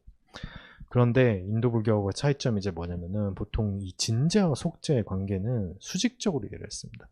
속제를 부정을 하는 것을 통해서 진제에 도달한다고 생각을 하거나 아니면 속제를 도구를 사용해가지고 진제에 도달한다고 생각하거나 그러니까 속제의 초극이 진제라고 생각을 했습니다. 근데 이 중국에서 이분들의 특징은 그 둘의 동등한 어떤 수행론적 내지는 그런 함의를 부여를 했다는 것에 있습니다. 그래서 예, 그리고 또 그렇게 수직적으로 이해하지 않고 대칭적으로 이해를 하였고 또 진제에다가 유의 부정을 배치를 시키고 이걸 연결을 짓고 또 속제를 무의 부정으로 연결 짓는 것도 인도 불교에서는 찾아볼 수가 없습니다. 근데 이 이해가 그래서 인도 불교에는 없는 저희가 찾아보기 힘든 지금 남아있는 문헌에서는 이해이지만 나중에 저희 이제 이 강연 시리즈 나중에 몇 주 뒤에 그 조윤경 선생님께서 오셔가지고 삼론학파를 해주실 건데요. 그 삼론학파라는 그 학파가 나중에 형성되는데 아주 중요한 기여를 했습니다. 그래서 이분들은 그 당시에 또 성실학파라는 학파가 있었는데 이 성실학파는 이 지금 여기 나와 있는 이런 이제설과 반대로 여기서는 이제 진제는 유의 부정이고 속제는 무의 부정이다 이렇게 말을 했잖아요. 이분들은. 근데 이분들하고 반대로 진제는 무의 긍정이고 속제는 유의 긍정이다 이런 식으로 얘기를 했어요. 그래서 그거를 그게 공에 대한 오해다. 그래서 그거를 반박을 하고 그 삼론학파라는 그 중국식 중간학파의 형성에 영향을 끼친 그런 중요한 생각이 됐습니다. 근데 이 생각이 구마라집 제자들의 글에서만 나올 뿐만 아니라 대지도론 안에도 있습니다. 이미 있습니다. 보면 우선 대지도론 아까 말씀드렸듯이 대품반야경의 주석서인데요. 거기 보면은 이런 구절이 있습니다.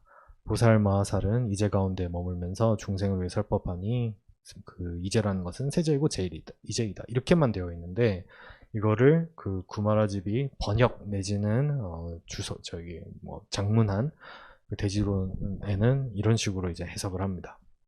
보살은 이제 가운데 머물면서 중생을 위해 설법하니 공만 설하지도 않고 유만 설하지도 않는다. 이 식으로 공유를 이제 배대시킵니다. 그래서 어떤 그 유에 대한 애착이 있는 중생을 위해서는 공을 설하고 또 공에 집착하는 착공, 공에 집착하는 중생을 위해서는 유를 설한다. 그래서 딱 아까 그런 승조나 다명이나 승의 글에서 보이는 것 같은 대칭적인 해설이 구마라집 법사의 대지도론에 이미 나오고 있다는 것을 확인할 수 있습니다. 그래서 이렇게 양적으로도 질적으로도 또 다양성 면에서도 전례 없는 뛰어난 번역물을 산출하고 또 체계적이면서도 독창성이 아까 말씀드린 구마라집은 뛰어난 학승이었기 때문에 독창적인 이론도 분명히 있을 거라 생각을 합니다. 그 중에 하나가 지금 제가 소개한 그 대칭적 이제설이라고 생각을 하고요. 그런 인도 초기 중간학파 해석을 소개한 구마라집인데요. 이러한 작업에 진정한 역사적 의미를 하려면은 저희가 또 한 가지 할 수 있는 게 이 구마라집이 5세기 초에 중국에 오기 이전에 중국 불교의 상황에 대해서 좀 자세히 살펴보는 것이라고 생각을 합니다. 저희가 할 수 있는 것 중에 하나가. 그래서 이 구마라집 이전의 중국 불교를 이해하는 키워드가 이렇게 두 가지가 있습니다. 하나는 고립의 시대고 하나는 자생적 중국 불교의 존재입니다. 이걸 아마 처음 들으실 거라 생각하는데 이제 어떤 건지 소개를 해드리겠습니다. 이제 고립의 시대라는 거는 아까 310년에 서진이라는 그 삼국지 여러분들 아시죠? 삼국지에서 삼국이 서로 전쟁하다 나중에 통일하는 나라가 위가 잠깐 통일을 하고 조조의 위가 그러한 다음에 바로 사마 가문이 이제 그 진을 세웁니다. 그래서 이 서진이 그 위를 이은 그 당시 이제 삼국 시대를 종결시킨 그 당시에 통일 국가인데요. 4세기 초에 그 서진이 310년에 멸망을 합니다. 멸망을 하고 380년 경에 아까 나왔던 그 정진왕 부견이라는 인물을 제가 얘기를 했었죠. 그 부견이 그 북중국을 통일하고 또 하서회랑 그 도난과 고장이 있는 그 양주 지역을 통일하기까지의 그 70년의 기간을 의미합니다. 그래서 앞서 그 구마라집의 생애 얘기를 하면서 뭐 전량, 후량, 전진, 후진의 사례에서 보았듯이 이 정권들이 계속 서로 전쟁을 했잖아요. 이 당시 북중국은 556국이라고 불리는 각종 이민족 정권, 이 정권의 설립자들이 다 이민족들이었습니다. 한족이 아니라 흥기와 소멸이 반복되는 극도로 혼란한 시기의 한가운데였습니다. 그리고 또 실크로드 반대편 인도 서북부 지역도 그 3세기 중반에 그 중국 사서에는 월시 등으로 표시되는 쿠샨 제국이 이 지역의 지배를 상실을 하고 얼마가 아닌가 멸망하게 됩니다. 그때 또 그 이후에 4세기 말에 굽타 제국의 사무라 굽타가 이 지역을 정복할 때까지 이 인도 서북부 지역도 계속 전란의 상태였습니다. 또 인도와 중국 사이에 이제 해상 실크로드 있잖아요. 해상 실크로드는 아직 개발이 되지 않았고요. 그 역사 기록에 남아있는 최초의 해상 실크로드를 통한 불교 국가와 중국과의 교류의 사례가 5세기 초입니다. 근데 그래서 이 310년에서 380년 사이의 70년 기간 동안 중국 외부로부터의 불교 인물, 불교 문화, 물질 문화 같은 거죠. 불상이니, 불교 승복이니 이런 것에 새로운 유입이 없다는 점이 그 아까 말씀드린 출삼장 기집, 그리고 출삼장 기집이 6세기 초에 만들어졌는데요. 그 동시대에 편찬된 승려들의 정기 모음집인 고승전, 그리고 또 진서와 같은 정사, 사서로부터 교차 검증됩니다. 그리고 여기서 더해서 그 고립의 시기 이전까지 유입된 것은 앞서 보았듯이 오역으로 가득하고 또 그 양도 굉장히 적었던 그러한 초기 한역이 있었고요. 또 그런 비슷한 성질의 인도 불교에 대한 불완전하고 부정확한 표상밖에 없었습니다. 그래서 지금 이 경전들이 얼마나 번역 질이 안 좋았는지 저희가 확인을 했죠. 그 유마경의 그 제5원소 제7의 감각기관 얘기를 하는 그 부분을 보면서. 근데 그런 것밖에 없었습니다. 그리고 이제 이 고립의 시대라는 게 310년대부터 370년대까지 이때를 말합니다. 그래서 이 고립의 시대 동안 그 중국 불교도를 지도해줄 인도 출신 승려가 없었던 상황은 다른 것보다도 이 당시 작성된 중국 불교도들 자신의 글에서 굉장히 잘 나타나고 있습니다. 그래서 그 도안이라는 승려가 쓴 글인데요. 이 당시에 이런 말을 합니다. 오랑캐들이 극히 날뛰어 556국 시대라고 하셨죠. 이 세상에는 성인들의 지도가 결핍되게 되었다. 그래서 나의 얕은 식견을 가지고 홀로 공부해보지만 곧 막히어 통달할 수가 없고 아침 저녁으로 의심을 품어보지만 물어볼 곳조차 없다. 이렇게 얘기를 합니다.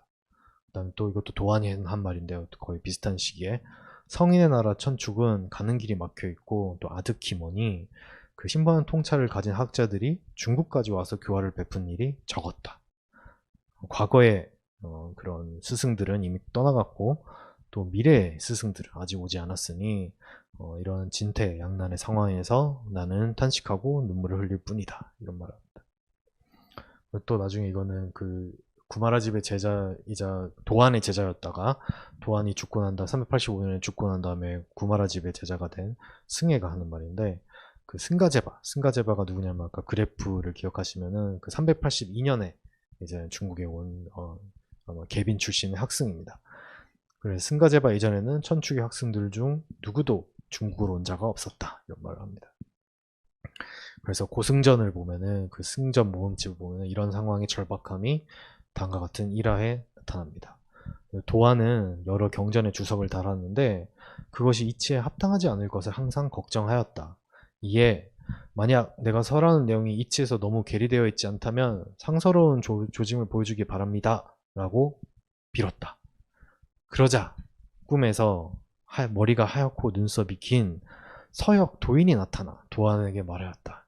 그대가 경전의 주석을 담바는 무척 도리에 합치한다. 그 정도로 그 외국 승려의 인가를 꿈에서 받아야 될 정도로 이 당시에 중국의 외국 스님들이 없었던 겁니다. 근데 이 고립의 시대는 동시에 중국 불교가 중국 사회에서 주류 종교로 극적으로 성장을 보인 기간이기도 합니다. 이 310년과 380년 사이가.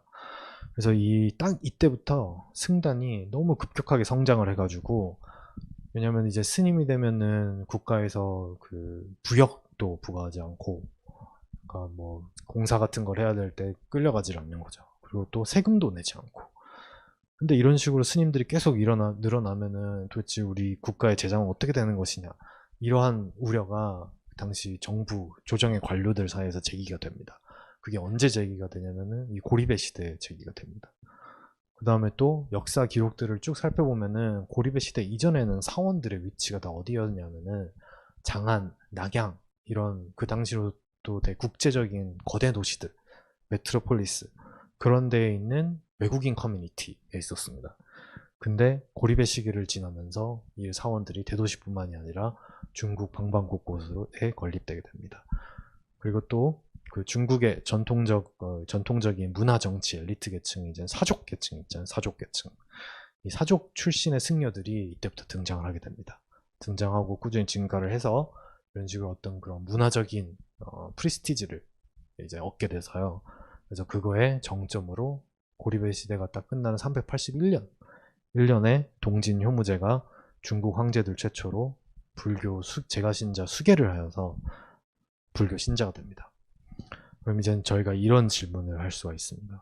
외부로부터 불교에 유입이 없었고 또 이미 전해진 불교에 대한 정보는 아까 저희가 그 봤잖아요. 얼마나 그 사람들이 불평을 했는지. 도대체 문장이 어디서 시작하는 거고 어디서 끝나는지도 모르겠다. 또 무슨 의미인지 이 문장의 의미 수준에서조차 사람들이 동의를 못한다.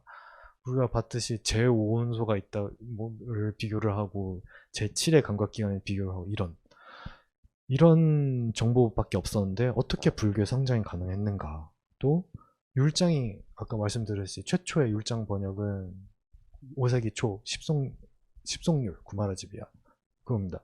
율장이 없는데 승단이 어떻게 운영이 됐는가. 스님들이 그렇게 정부 관료들이 걱정할 정도로 증가를 했는데 또 그런 부정확한 경전을 가지고 어떻게 중국 지식인들의 그 흥미를 끄는 그런 담론을 펼칠 수가 있었는가.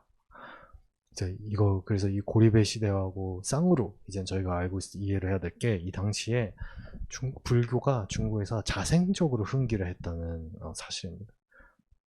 그래서 이게 어떤 거냐면은 어쨌든 그 인도 불교에 대한 부정확하고 불완전한 정보가 중국에 있었습니다. 그래서 그거에 기초를 해서 불교의 다양한 측면들이 중국에서 자생적으로 재창조되었습니다. 가령 그 율장이 아직 없었죠. 율장이 없었기 때문에 399년에 법현이 중국을 떠나서 서역으로 가는 이유가 율장을 가지러 갔던 겁니다.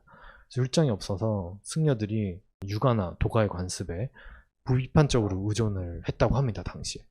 뭐 제사를 지내고 뭔가를 이렇게 위 같은 걸 하고 옷을 챙겨 입고 그런 걸 하는데 그냥 도사가 하는 거나 유가의 그런 제사장이 하는 거나 그런 걸 따라 했다는 거죠. 그런 기록이 있습니다. 그래서 그거를 보고 도안이 안 되겠다 싶어가지고 뭘 했냐면은 율장이 없는 상태에서 그냥 자기 나름의 승제를 만들었다고 합니다. 독자적인 불교 승제를. 또 여산해원이나 지도림이나 맹력과 같이 사세계에 활동한 스님들이 그런 걸 많이 만들었습니다. 그 다음에 또 아까 봤듯이 뭐 문장의 시작과 끝조차 구분이 안 되고 그런 문구 단위조차 학자들 간에 합의가 없던 그 반야경을 가지고 그래도 어떻게든 막 토론을 해가지고 육가칠종이라고 하는 다양한 그 공사상의 학파가 성립을 합니다. 그래서 이 사람들이 이제 그리고 난 다음에 저희가 이제 중간 사상을 이해하는 입장에서 보면은 되게 아니다 싶은 그런 해석들을 당연히 할 수밖에 없었겠죠. 경전이 그러니까. 그래서 어떤 해석들이 등장을 했냐면은 가령 예를 몇 개 들면은 신무이라 그래가지고 공의 가르침은 외물이 없다는 것이 아니라 외물에 대한 마음을 비워야 되는 거예요. 아니죠. 공교리는 이런 것이 아닙니다. 근데 이런 식으로 해석한 경우도 있고 또 즉색이라 그래서 공의 가르침은 색의 자성이 그냥 없다는 것이지 그런 자성이 없는 색 자체는 형산적으로 존재한다. 이거는 조금 흥미로운 게 이건 나중에 육아행파의 공의하고 좀 비슷합니다. 근데 아무튼 이런 식의 독자적인 해석을 만들어냅니다. 아무런 인도 학승의 도움 없이. 또 이제 이게 제가 그 김선율장 선생님께서 저를 소개해 주실 때 하셨던 말씀이기도 한데 그 신불면론 그 굉장히 저희가 불교에서 무화설이 얼마나 중요한지를 아는 저희 입장에서는 이게 왜 중국 사람들이 이렇게 생각을 했나 그렇잖아요. 그것도 이제 이 고리배 시대 때 유행을 하게 된 겁니다. 처음엔 되게 초보적인 오역에 기초한 그런 문장 몇 개를 가지고 계속 해석을 새롭게 하고 해서 나중에는 뭐 불멸한 정신이 육체에 갇혀 있어서 인간의 정신을 그걸로부터 이렇게 해방시켜야 된다. 이런 식으로 얘기를 하는 신불면론이 이 고리배 시대에 발전을 하게 됩니다. 그다음에 또 이제 이거는 뭐 제 전문 분야가 아니라서 말씀드려 좀 조심스럽긴 한데 알렉산더 소퍼라는 그 불교 미술 사학자가 있습니다. 그 사학자가 이 불상과 관련된 기록들을 전수조사해가지고 쓴 논문이 있어요. 그걸 보면은 알렉산더 소퍼가 유사 서역, 그러니까 서역에서 왔다고 하지만 사실은 서역에서 온 게 아닌 그런 불상들의 존재를 이제 적고 있는데, 이게 어떤 거냐면은 뭐 누가 꿈에서 어디를 파봐라 해서 파봤더니 불상이 나왔다.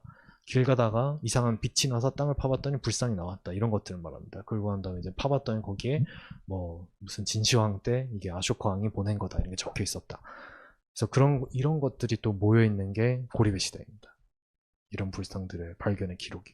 실제로는 이 불상들이 당연히 인도에서 아쇼카 왕이 보낸 게 아니라 중국에서 인도 불상이 없을 때 자기네들이 나름대로 만든 것이겠죠. 그래서 이처럼 중국에서의 불교의 본격적인 흥기가 자생적으로 이루어진 만큼 그 관성으로 인해서 중국 불교가 그 뒤로 인도 불교와 완전히 다른 방향으로 발전할 가능성이 있었습니다. 그리고 그 380년대 이제 고리베 시대가 끝나지만 그 후에 산출된 것도 또 이게 제가 포스닥터 할 때 연구했던 게 이것들인데요. 고역 시대와 마찬가지로 온갖 종류의 오역들이 있었습니다. 그 다음에 그 신불면론이라든지 그 자생적 반야학도 계속 유행을 했습니다. 그래서 이런 상황에 대한 종합적인 기술이 또 도안의 제자이자 도안의 사후 구마라집 제자가 된 승희의 다음과 같은 중론 서문에 나타나 있습니다.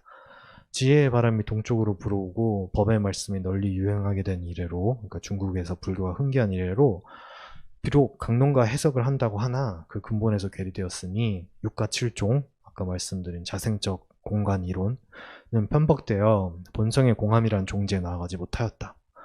이 땅에 앞서 번역된 여러 경전들에는 그 식신의 본성이 공하다고 설명하는 부분은 적고 정신이 존재한다는 문장은 심히 많았다.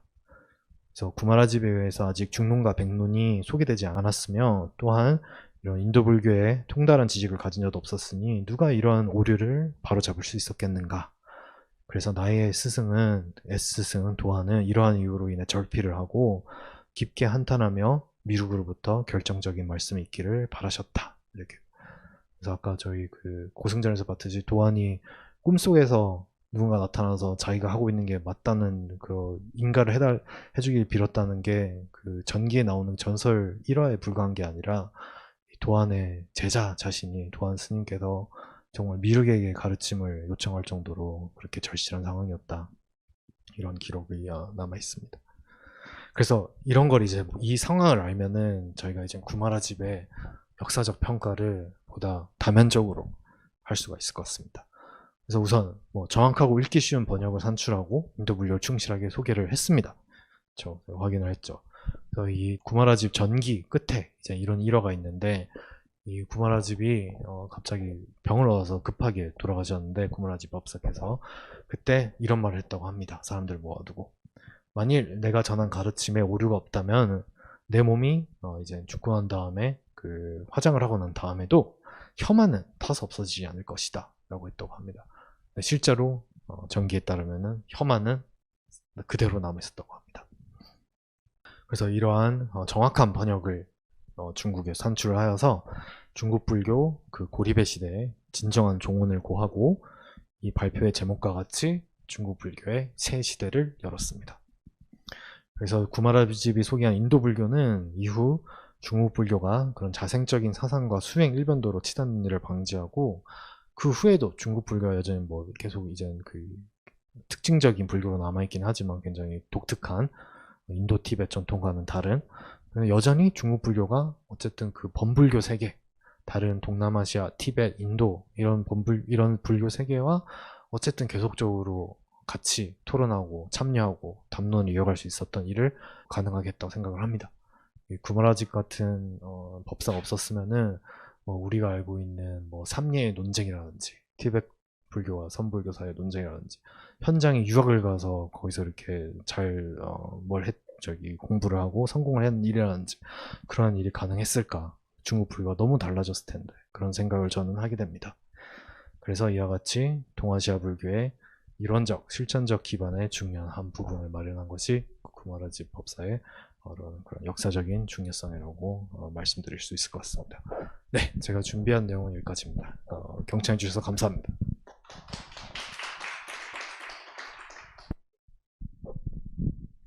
네, 감사합니다. 강의 잘 들었습니다. 너무너무 재미있고 흥미롭고 자극적인, 예, 개발적인 강의였습니다. 특히 고립의 시대와 자생적 불교 시대 이후에 구마라집의 역사적인 평가에 대한 것은 그전에 이제 구마라집 스님의 어떤 번역으로만 저희들이 알고 있었던 것에 대해서 그분의 역사적인 그리고 사상적인 어떤 동아시아 불교 전반에 걸친 의미를 깊게 이렇게 생각해 줄 수 있는 계기였다고 생각을 합니다. 잠깐 쉬었다가 한 10분, 15분 정도 쉬었다가 한 8시부터 여기 오신 분들 그리고 유튜브에서 참여하신 분들 질문을 이렇게 받고 조금 더 깊이 있는 얘기를 하는 시간을 갖도록 하겠습니다. 그럼 잠시 쉬도록 하겠습니다. 예, 다시 한번 이상엽 선생님 강의 잘 들었고요. 잠깐 쉬는 시간 가진 후에 질의응답 시간을 가질까 합니다. 여기 계신 참여하신 분들도 종이에 나눠드린 거에 써서 보내주시고요.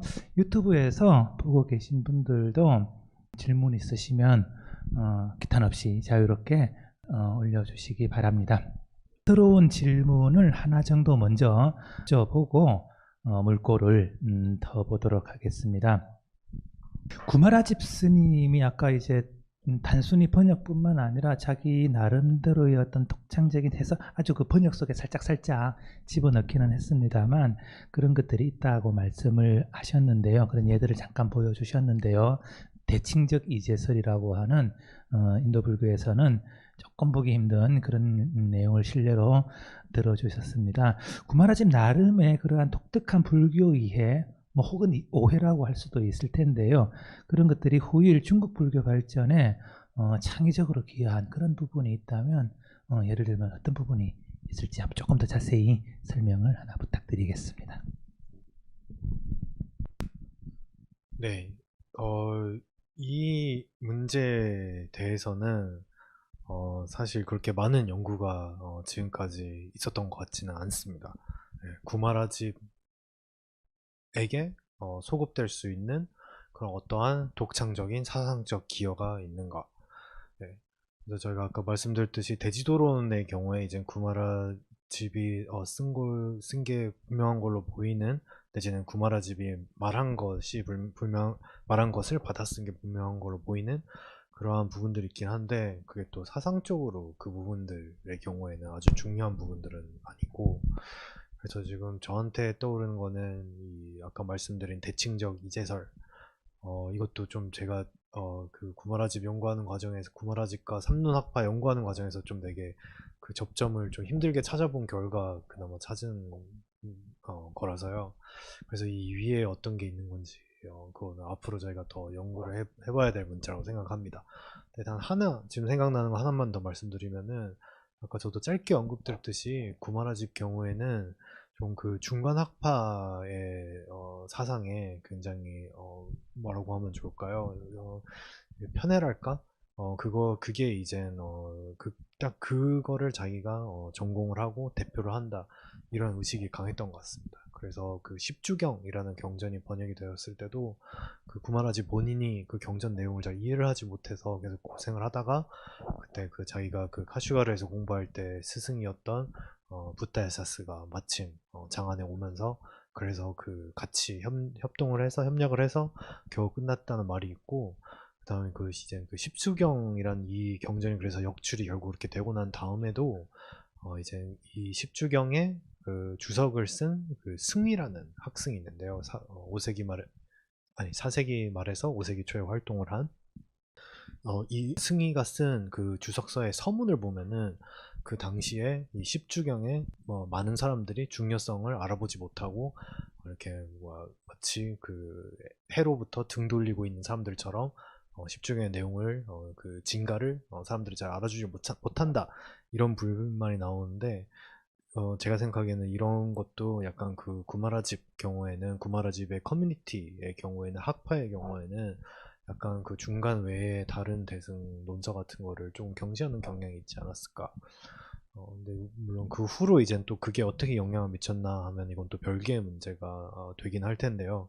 근데 우선 아무튼 뭔가 구마라집의 사상적인 어떤 독창성에 이라고 한다면 우선 저는 생각나는 게 그 정도입니다.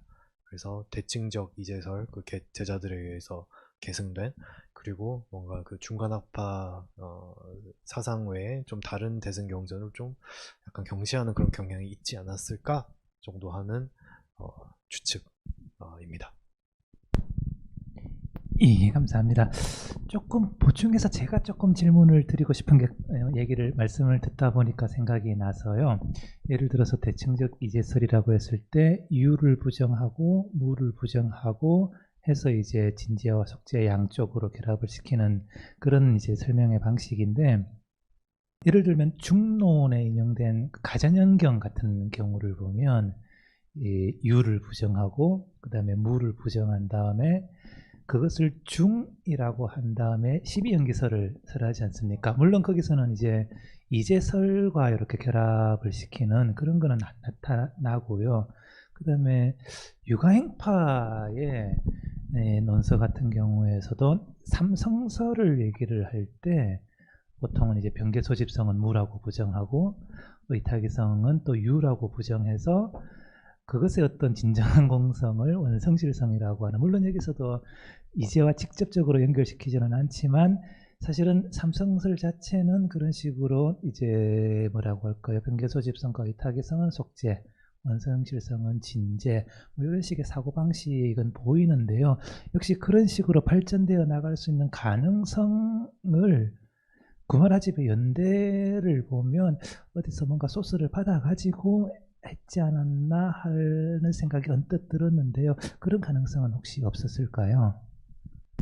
저도 그 인도 중간학파, 특히 초기 중간학파의 경우에 뭐 특히라고 말씀드렸지만 특히 초기나 그 후기를 막론하고 저도 아주 자세하게 연구를 해본 적이 없기 때문에, 제가 아까 말씀드린 그 일반화 인도 중간학파의 경우에는 이제 진제 속제 이해가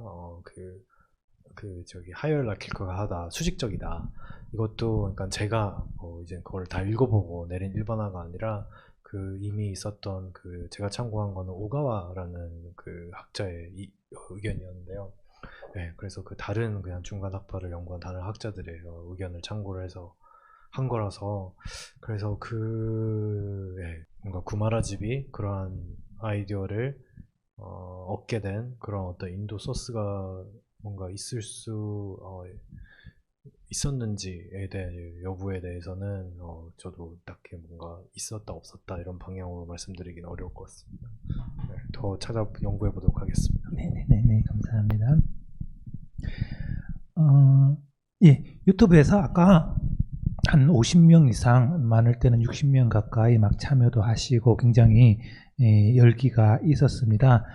보시는 분들 유튜브에서도 자유롭게 질문 올려주시기 바라고요. 다른 질문 혹시 준비하실 동안 또 미리 들어온 질문 먼저 한번 여쭤볼까요? 중국 불교 고립의 시대에 불교가 중국에서 주류 종교로 성장할 수 있었던 그런 어떤 이유 중에서 아까 주로 이제 교리적인 문제를 이렇게 말씀을 하셨는데요.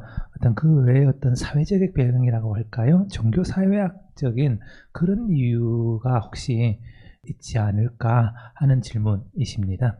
네.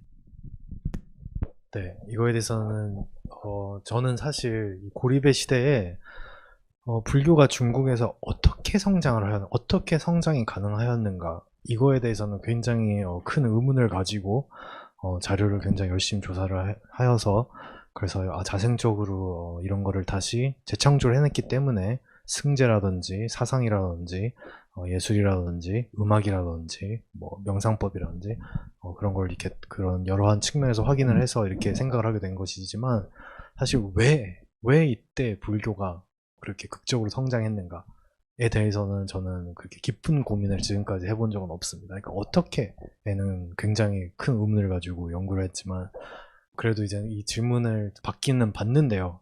제가 이 이론을 소개를 해드리면은, 이제 저는 그냥 그럴 때 보통 이 기존에 있었던 그 중국 불교가 이 당시에 이제 고립의 시대라는 이해는 없었지만 그래도 어쨌든 이때 이렇게 아까 말씀드렸듯이 뭐 그 관료들이 뭐 승가가 성장하는 거에 대해서 걱정을 하고 뭐 황제가 개종을 하고 이런 일이 있었던 거를 얘기를 하면서 보통 전에 학자들 했던 말은 이때가 워낙에 혼란의 시기였기 때문에 그래서 너무 그런 인생이 인간의 삶이라는 게 생명이라는 게 부질없다는 게 굉장히 사람들한테 피부에 와닿는 그런 환경이었기 때문에 그리고 중국에 원래 있었던 도가나 유가 같은 전통에서는 그 사후세계에 대한 어떠한 해답을 제공해주지 않았기 때문에 그렇기 때문에 불교가 이때 인기를 끌게 되었다라는 설명이 있어서 저도 우선 그 설명을 교리적으로는 많이 활용을 해서 답을 드리고 했습니다.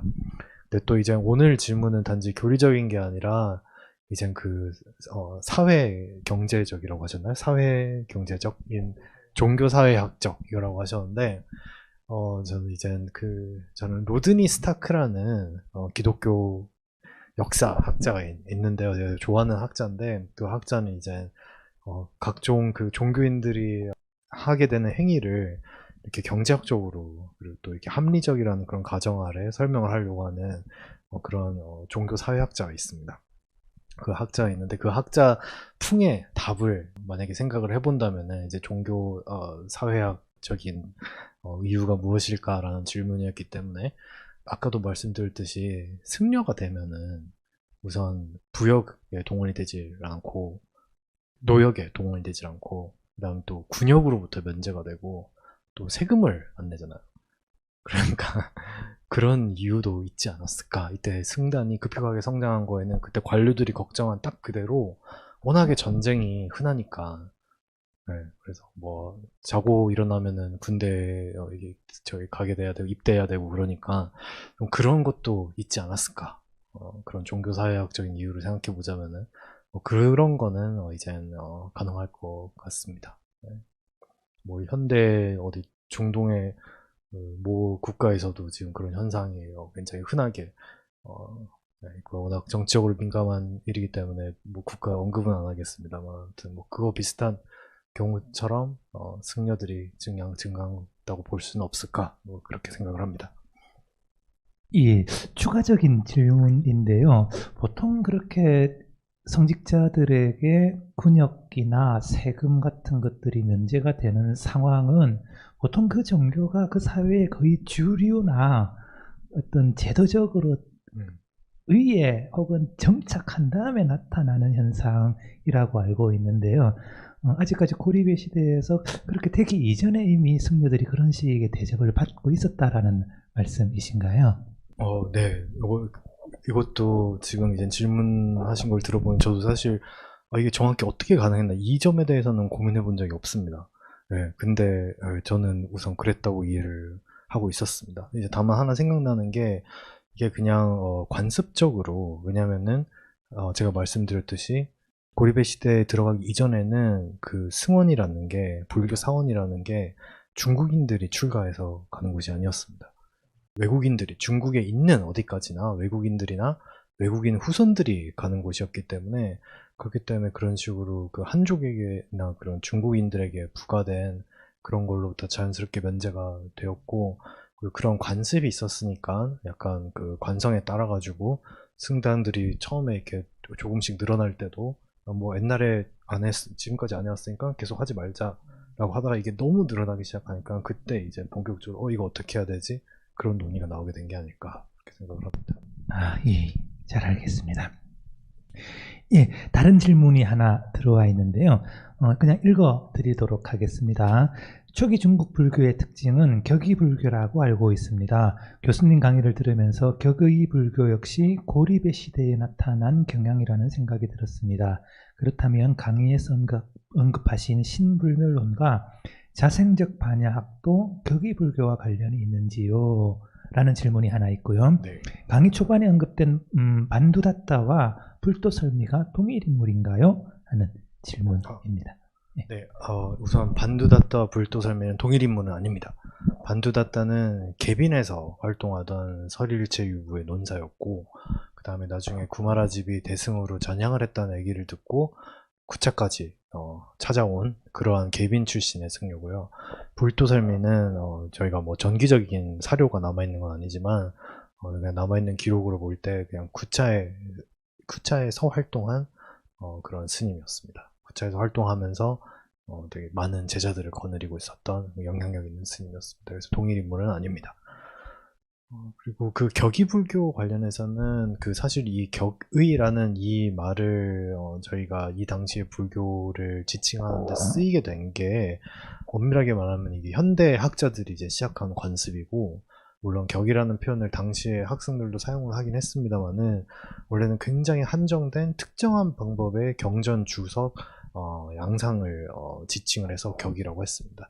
그래서 뭐 가령 그 불교의 오계를 육아에 오상하고 이렇게 배대를 시킨다든지 그런 건 아주 한정돼서 쓰였던 말인데, 현대 학자들이 그 말을 끄집어내서 그 당시 불교 전체를 지칭하는 그런 표현을 사용을 하게 된 그런 표현이라서 요즘에는 그 격이불교라는 그 표현 자체가 좀 맞지 않다. 이거는 이제 저의 그런 저 자신의 그 초기 중국 불교 이해하고 무관하게 그 전부터 이제 학자들이 그런 연구사를 추적을 하면서 지적해온 그런 문제라서요.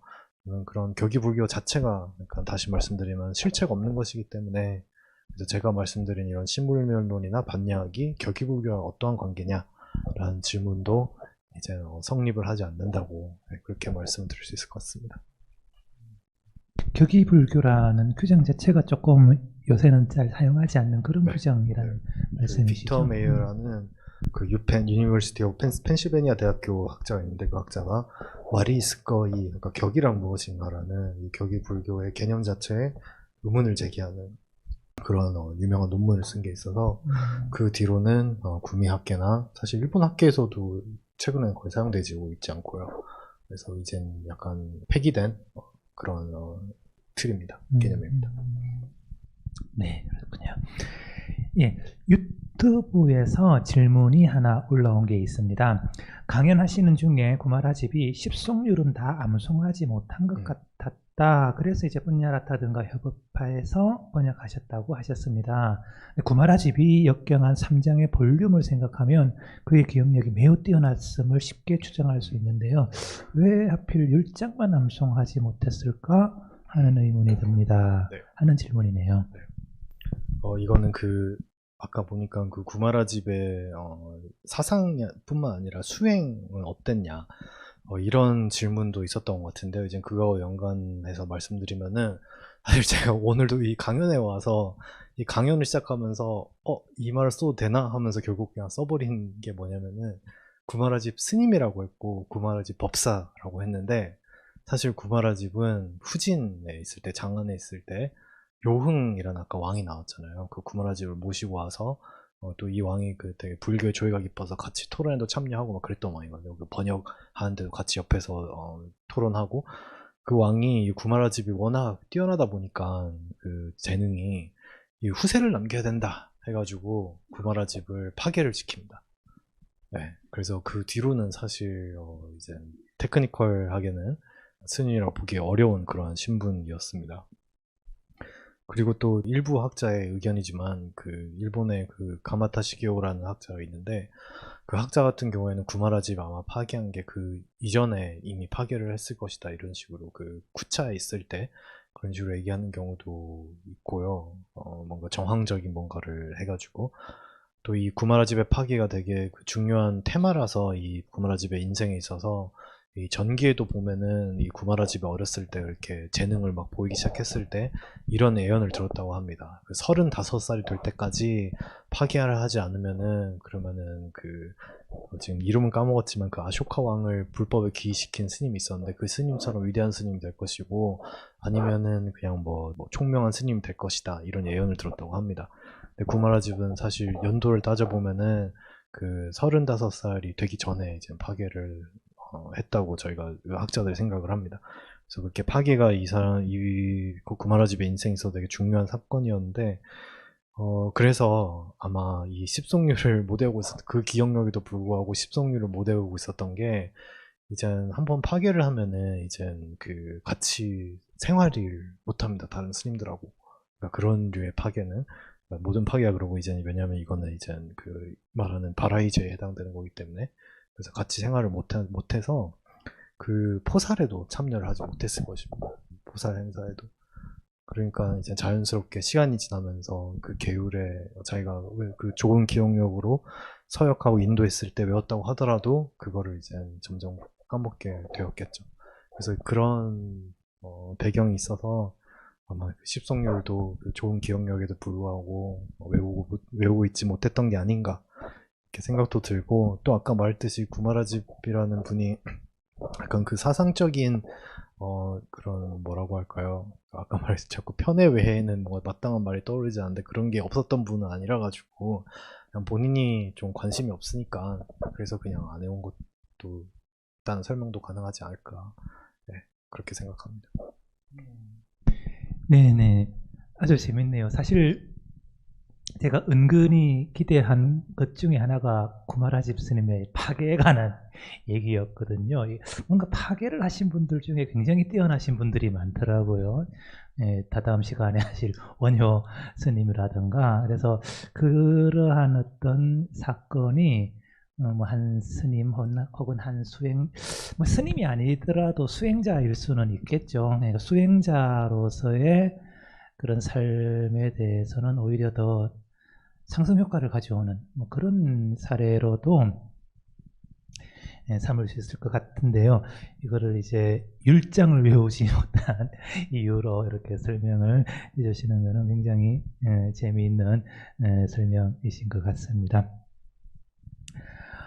율장, 그리고 이제 뭐랄까요, 아무래도 논서를 번역한 것을 보면 중간 쪽 논서가 확실히 많죠. 그 당시에 육아행파의 문헌이 뭐 성문지나 보사실 같은 초기라고 하더라도 한 350년 정도니까 조금 이제 육아행파의 사상을 접해서 완전히 자기화할 시기는 조금 이제 늦었기 때문에 그러지 않았나 하는 생각도 듭니다.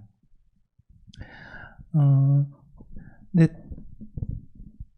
또 한 가지 드는 의문이 이제 고리배 시대에 중국적인 불교가 발생을 해서 어떻게 보면 조금 뭐랄까요, 지나치게 중국화하는, 예를 들어서 뭐 도가에 그런 데 너무 의존한다든가 그런 것들을 막고 범불교 세계의 담론에 이렇게 계속 있을 수 있도록 했다라는 게 이제 구마라집에 대한 이선혁 교수님의 평가이신데요. 이것도 굉장히 재미있는 부분인 것 같습니다. 예를 들어서 제가 이제 관심을 가지고 있는 부분은 약간 이제 조금 더 후대여 가지고요. 한 5세기 초중에서 후까지 넘어가는 부분에 중국에서 이제 열애장 사상과 육아행파 사상의 어떤 통합, 그리고 그게 뭐 그 더 이유이기는 합니다만 지론에서 화엄으로 가는 과정에서도 보면 굉장히 중국적인 사유가 많이 나타난다. 아무리 그 연원을 추적해서 보려고 해도 인도적인 사유와는 조금 거리가 있다 하는 부분을 아주 많이 느끼고 있습니다. 네, 구마라집 스님이 아니지, 옵사께서 이렇게 다시 한번 너무 중국화되는 것들을 막고 범불교 세계 안에 불교를 다시 위치하도록 했다고 하더라도 여전히 그런 고립의 시대에 형성된 그런 중국적인 불교적 사유, 그게 후세에 계속 영향을 미쳤다고는 봐야 하겠죠. 네, 저는 그렇다고 생각합니다. 그래서 가령 제가 이제 한 작업 중에 그 대승기신론이 이젠 학계의 주류적인 그 정설은 이젠 그게 중국에서 만들어진 논서라는 게 이젠 거의 뭐 이젠 5, 6년 됐죠. 5, 6년 전에 나온 그 오타케 스스무라는 학자의 책으로 이젠 그 한 세기 동안 지속되어, 한 세기 넘게 지속되어 온 그 문제가 이제 한 세기 동안 지속되어 온 문제가 이젠 해결이 되었다고 생각을 하는데요. 그 대승기신론 같은 경우에도 그 굉장히 한 1920년대부터 있었던 얘기가, 그 대승기신론이 신불면론의 영향을 받아서 쓰인 게 아니냐라는 그 가설이 1920년대, 지금부터 딱 100년 전에도 이미 있었습니다. 그런 다음에 1980년대에 그 저희 중국 불교 철학을 연구하는 학자는 누구나 읽는 그 웨일런 라이라는 UC 데이비스의 학자가 계시는데요. 그분이 이제는 그 가설을 전혀 1920년대 그 가설이 있었다는 사실을 전혀 알지 못한 상태에서 또 한 번 그 얘기를 하시고, 또 이거하고 또 완전 별개로 1980년대에 고마자와 대학의 이토 타카토시라는 학자가 이 가설을 또 제기를 하게 됩니다. 그래서 이 세 번의 가설이 서로하고 무관하게 다 제기가 된 겁니다. 이 세 명의 학자가 자기가 대승 기준을 보고 신분면을 봤을 때 비슷한 게 있다라고 계속 그걸 재발견하고 했다는 거죠. 그리고 이제 저도 이제 이 문제에 관심을 가지고 아까 말씀드린 그 승의라는 승의를 제가 잠깐 말씀드렸는데요. 10주경에 주석을 쓰고 서문을 쓴 그 승의가 사용하는 1심이라는 개념이 대승기신론에 나오는 1심이라는 개념과 굉장히 비슷하다. 이런 내용으로 이제 논문을 출판한 적도 있습니다. 그리고 저는 이제 그 사례가 그 승의가 또 어떤 사람이었냐면 그 신불면론 다른 흔적이 아주 많이 보이는 그러한 승려입니다. 그 여산회원, 신불면론으로 유명한 여산회원하고 공유하는, 배타적으로 공유하는 그 둘에게만 발견되는 아이디어들과 표현들이 있기 때문에. 그래서 이 승희, 이 경우 이제 이 대승불기신론의 사례가 말해주는 게 뭐냐면, 이 고리배 시대에 만들어진 자생적인 중국 불교 사상이 이제 구마라집이 왔다고 해서, 그리고 구마라집하고 이제 그 이후로 인도 승려들이 계속 오는데요. 그렇다고 해서 바로 사라지지는 않았다는 겁니다. 예. 그래서 그 뒤로도 계속 영향을 미치고 해서, 제 생각에는 지금까지 이 5세기 이후에 중국 불교사를 이해할 때 학자들이 그냥 기본적으로 이제 뭐 전래된 인도 불교와 그리고 중국의 전통적인 종교와 사상, 문화 이런 것들 간의 어떤 상호 관계에서 불교의 이른바 중국화가 전개된 게 아닌가 이런 식으로 많이 접근을 했는데, 제 생각에는 중국 전통적인 종교, 사상, 뭐 유가, 도가 이런 것과 더불어서 또 인도 불교, 구마라집이나 현장 같은 사람들이 소개한 인도 불교에 더불어서 이 고리배 시대에 형성되었던 이런 독특한 인도과라고 할 수도 없고 중국과라고 하기에도 좀 약간 미진한 게 있는 이러한 그 자생적인 중국 불교가 이 세 가지가 서로 영향을 미쳐서 우리가 지금 알고 있는 중국 불교의 역사적인 전개가 이루어진 것이 아닐까 그렇게 생각을 합니다. 네. 혹시 제가 재밌어가지고 계속 질문이 생각이 나는데 하나만 더 하고 또 하나 질문 들어온 걸로 해서 마치도록 하겠습니다. 고리배 시대에서 이제 새로운 중국적인 사유를 통한 새로운 불교를 많이 강조를 해주셨는데요. 혹시 중앙아시아에서의 어떤 불교의 어떤 변형 그런 것과, 그러니까 인도까지 안 가더라도 중앙아시아에서 굉장히 많이 변형이 된 채로 중국에 도달했고, 아까 말씀 중에서도 나왔습니다만 사실 제가 알고 있기로도 중국 초기에는 한족들이 이렇게 불교에 관심을 가졌다기보다는 역시 상인들의 2세, 3세 그 커뮤니티에서 불교가 계속 긍전도 번역되고 읽히고 했었는데, 그런 것과의 관계는 조금 어떨까 하는 데 대해서 여쭤보고 싶습니다. 네. 그 서역의 경우에는 지금 제가 이제 제시하는 이 중국 불교의 어떤 그런 자생적인 중국 불교의 흥기, 이와 같은 패턴이 우선 확인되는 것은 없고, 그리고 또 그 이제 중국의 경우와 굉장히 다른 그런 역사적인 상황이었던 게, 그 에릭 쥐르하라는 그 이제 초기 중국 불교 연구로 굉장히 저희 분야로 말하자면은 약간 뭐 뉴턴이나 아인슈타인에 비견될 만한 그런 학자가 있는데요.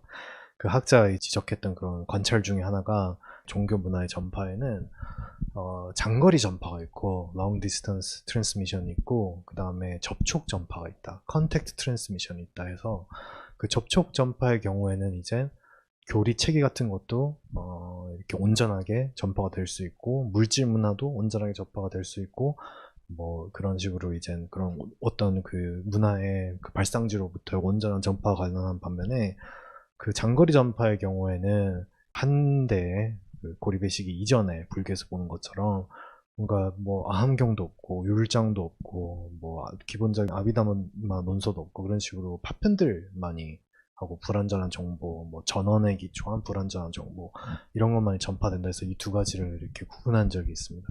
서역의 경우에는 그래서 접촉 전파의 사례라고 그 인도와의 지리적인 인접성 때문에 접촉 전파의 사례라고 보고 또 그 구마라집에 이제 전기를 봤을 때도 이제 어렸을 때 같이 어머니랑 인도에 가서 유학을 하고 그런 일이 가능했다는 것만 봐도 그 당시에 이제 그 서역에 있는 사람들이 뭔가 그런 중국의 고리회 시대와 같은 그런 독자적인 불교를 이렇게 발전시킬 만큼 그 정도로 이제 독자적인 불교를 발전시키기에는 좀 약간 인도 문화의 영향권 아래 좀 있지 않았을까. 이제 비교적으로 얘기, 상대적으로 얘기 말씀드리면은 그래서 좀 다른 케이스라서 생각을 합니다. 그래서 딱 이렇게 뭐 서역 불교, 중국 불교 이렇게 동등하게 이렇게 놓고 볼 수 있는 건 아니라고 생각을 합니다. 네, 그렇군요. 네, 잘 알겠습니다. 그러면 마지막 질문으로 삼고 이것으로 오늘 이상혁 교수님의 강연을 마칠까 하는데요. 마지막 질문이 대지도론의 찬자라고 할까요? 대지도론의 찬자로서의 구마라집의 기여도에 관해서 조금 더 자세히 네. 말씀해 주실 부분이 있다면 부탁드리겠습니다. 이 문제는 저의 의견을 듣기보다도 이제 얼마 전에 타기하신 스테파노 자키티라는 학자가 딱 이 문제에 대해서 이제 대지도론에 대해서 이제 쓴 책이 있어서 연구서가 있어서 함부르크 대학교 출판에서 나왔고요. 그 책을 이제 보시면은 될 것 같습니다. 이제 그분의 입장은 뭔가 딱 이렇다 저렇다라고 말씀하시기보다는 약간 이거를 그렇게 나눠보지 말고 중국, 인도 약간 연속적으로 이렇게 봐야 되고 또 이게 뭐 한 사람의 저자가 아니라 이 초기 중간 학파라고 우리가 부를 수 있는 그런 다양한 사람들의 의견을 구마라집이 같이 이렇게 소개를 한 게 아니냐 이 정도로 이제 제가 뭐 요약을 한다면 할 수 있을 것 같은데요. 그래서 그 문제에 대해서는 그 연구서를 이제 보는 게 가장 원하시는 답변을 얻을 수 있을 것 같습니다. 네. 예, 알겠습니다. 네팔에서 5살에서 7살의 아름다운 아이들을 선출해서 쿠마리 여신으로 숭배하는 문화가 있는데 쿠마리라는 이름이 인도에서 나온 건가요? 아마 쿠마라지바라는 이름과 관련한 질문이신 것 같습니다. 쿠마라라는 거는 그 청년, 어린아이, 약간 젊은 사람, 유스, 그러니까 젊음 이런 걸 뜻하는 거고 지금 현대에서 이 여성형 쿠마리뿐만 아니라 그냥 저희 현대 인도에서도 아주 흔한 이름으로 쓰입니다. 쿠마르라는 이름이 네 맞습니다. 이름에 관한 질문이셨습니다. 예, 오늘 강의가 너무 재미있었고요. 짧은 시간이지만 풍부한 내용과 개발적인 그런 인사이트도 있는 그런 강의였다고 생각을 합니다. 고생해주신 이상혁 교수님 다시 한번 박수 부탁드리겠습니다. 감사합니다. 네, 그럼 오늘 강의는 이것으로 모두 마치도록 하겠습니다. 다음 강의는 보리 유지를 주제로 하고 있습니다. 아까 잠깐 이제 말씀 중에서도 나왔습니다만 대승기 신론의 찬술 문제에 대해서 꽤 오랫동안 이제 논란이 있었는데 금방 말씀하신 대로 2017년 정도인가요? 일본의 그 젊은 신진학자가 대승기 신론 성립 문제에 관해서 뭐 완결판이다 하는 이제 책을 하나 낸 적이 있고 그 책을 번역하신 분이 다음 강의에 강사로 오십니다. 이상민 선생님이 강사로 오시고요. 보리유지에 대한 강의를 하십니다. 오늘 구마라집에 못지않은 위대한 번역가이시니까요. 꼭 다시 와서 참여해 주시기 바랍니다. 네, 감사합니다.